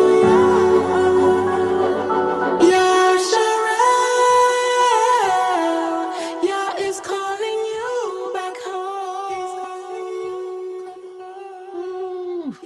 Praise Yah's holy name, his rightful order. I hear Praise you, Yah. Ahava. I can hear a voice and everything under Yeah, there. I right? hear You you. can hear it, yeah. I hear you under there. Oh, Oh, such a I sent you beautiful I song. sent you like the whole album, right? I seen it. I got it. Yeah. Can I I'm make gonna a have to request? download. Can I make a request? Now Or yeah, for another one. yeah. Uh, Just a yeah. teaser. Did you produce that yourself, Yasha? Or? No, it's my beat, but I didn't do the production. No. Oh, If I could do that, then there'd be no point of any other artist in the world right now. Look, see now you got Zion talking about another one. Again. Yeah, can you play well, praise Yasha, you give Satisfied? him credit what's due, Yasha. Say it. Oh See yeah. what you say. Satisfied. Yeah. Dad, gosh, I wanted to end on that because it was so Oh, the tone oh and everything. yeah, Because I was yeah. going to go Okay, into a well it's moment of okay. stillness. I Yeah. literally was going to end that, go into a moment of stillness to Yah, No, that's fine. That's fine. We and can do then that. We can and do then that. close out. So We can do what that. I'll do, I'll start next week with that one. What is called? Satisfied. Yes. So next week we'll start with Satisfied, and then I'm still gonna play Yahshuah, but because I already told you I'm gonna do with the little clip of Yahshuah. It's gonna be one of my intro clips. But so yes, next week we'll start the Bible study with Satisfied. So don't forget, Yahshuah, don't forget to tell me Satisfied. All right, because I had already had in my riot to end with a moment of stillness from the softness of Yahshuah, the softness of that song. I receive. Praise Yah. That was a perfect song to play at the end of such a shout out to Jag1 in the building, of such a dark lesson, right? And to end it with you and Havaya's beautiful ode hymn song to the Father and Mashiach. It was a beautiful, gentle way to bring back shalom and stillness from the heavy of the dark where we had to go to with all these ancient dark gods. To end it with the stillness of singing the praises in such a beautiful melodic frequency. It praise y'all. Great job, guys. Jag1 said, blessings and love, my family. Been here catching all the lives, just super busy driving and can't interact. Great song at Yasha, at the Roots. Shabbayat Shalom, family. Stay wisdom filled. You're welcome, young king. All right, guys, let's take this time to give a moment of stillness to our Abba Yah for allowing us to learn. Because the scripture says, the children are destroyed for a lack of knowledge. So he's allowing us to learn the ancient gods and where these ancient traditions and ancient things were brought into even modern theology and modern history, and from the ancient history and the ancient theology to the modern, how these things grew and developed and mixed and merged, and understanding the foundation. So we humbly thank the Most High for teaching us to rightly divide so that we can be covered and fight the spiritual battles in the spirit realm. So we thank you, Abba Yah, for allowing us to come together and revealing these truths of this Adam and this Eve and this Steve and Lilith and all these other beings that were supposed to be out there, and how they're supposed to come to being, and just rightly dividing and bringing the understanding of where the roots of these mythological stories and these amalgamations and these theologies, where they rooted in their foundation. And it all goes back to the second world, Genesis 3:6. So we thank you for teaching us and allowing us to rightly divide so that we won't have the fear. And in our fear and the belief of these dark devils, we give them the power in this realm to come into the physical realm to attack our lives.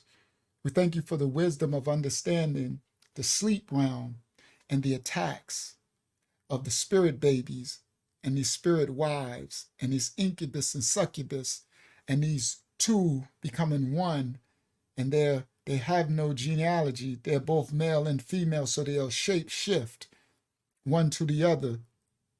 And also give an understanding of taking the ejaculation and pulling it into the spirit realm to have spirit babies and having marriage and covenants.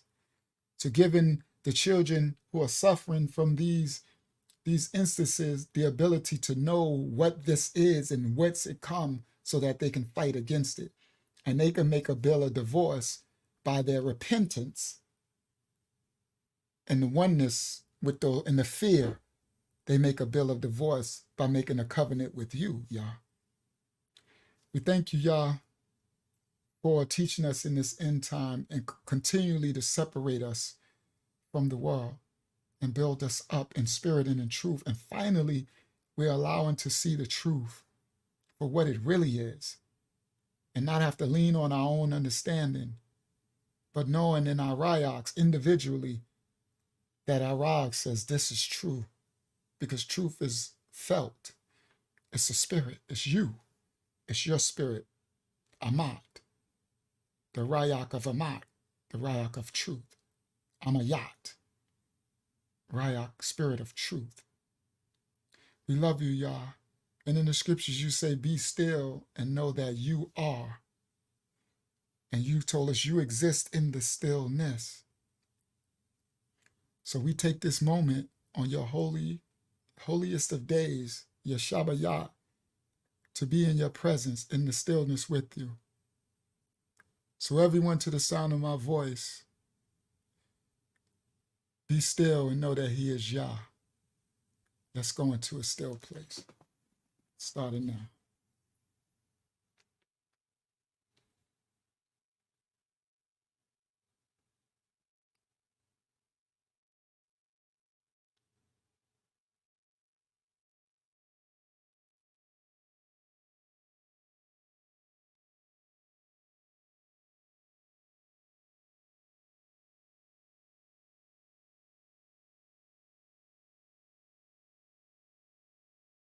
Praise ye Yah, Yah. All praises to your holy name and your rightful order.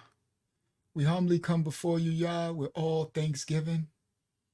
And we thank you so much for allowing us to receive this teaching and to receive that beautiful hymn song from our brothers and sisters under you. We thank you, Yah, and we thank you for choosing us to be your children and covering us with your favor, grace, and mercy. And we ask you, Father, all in your will, please continue to cover us as we try to make our way to be fruitful and rightful unto you. Though we may stumble and fall, we pray that you may know that our heart, we're trying to cast that stony heart away and take your heart, and that we love you and we're doing the best that we can to fulfill your word and your will. We are your children. We don't identify with any other identities now, not in this end time. The scripture, you told that at the end time we will be back your children. So your children hear your voice and diligently seek your face, Father. We love you. In the name of your only, your odd Son, we say this prayer, who comes in your holy name, we say this prayer unto you. Aman Yah, Aman, Hallelujah, Hallelujah, and Shalayah, Selah. We love you, Yah. Thanks, Yah. Mashiach Assembly and everyone worldwide, thank you for joining me. Yeah. May you guys go forth and have a beautiful Shabbat tomorrow. Have a Shabbat. Be the light that you are. You are the light. You are your Father's made in his image. Go Go forth and be the light in the darkness. I love you all, and thank you for joining me to put this teaching out for his children worldwide. Shalom, everyone. Yahshuah. Praise Yah. The supreme name is rightful order. Shalom, everyone. Worldwide. Don't forget to Mashiach check your is email log.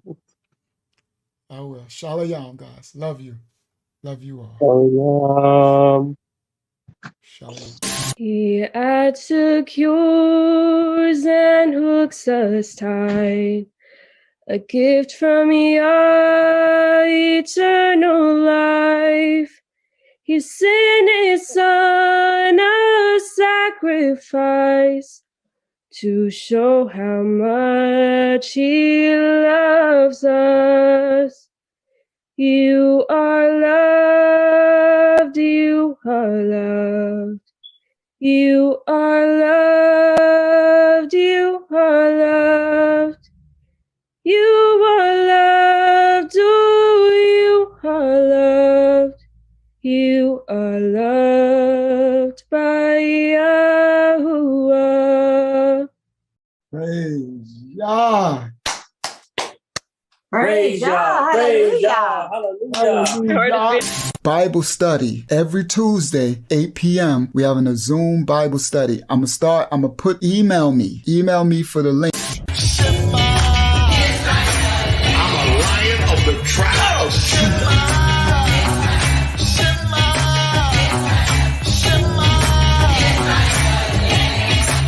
Say it again.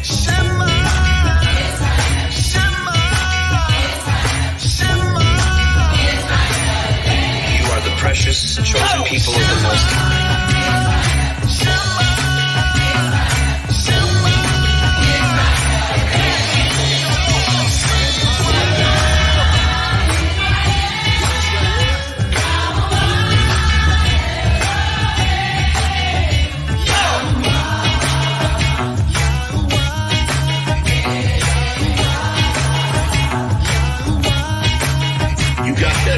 We hope you have a good time watching our videos, and we'll see you in the next video. And we'll see you in the next video. So like and subscribe. Our channel.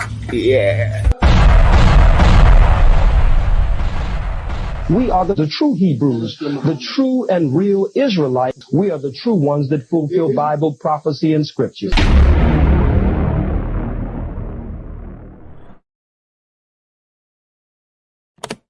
He adds secure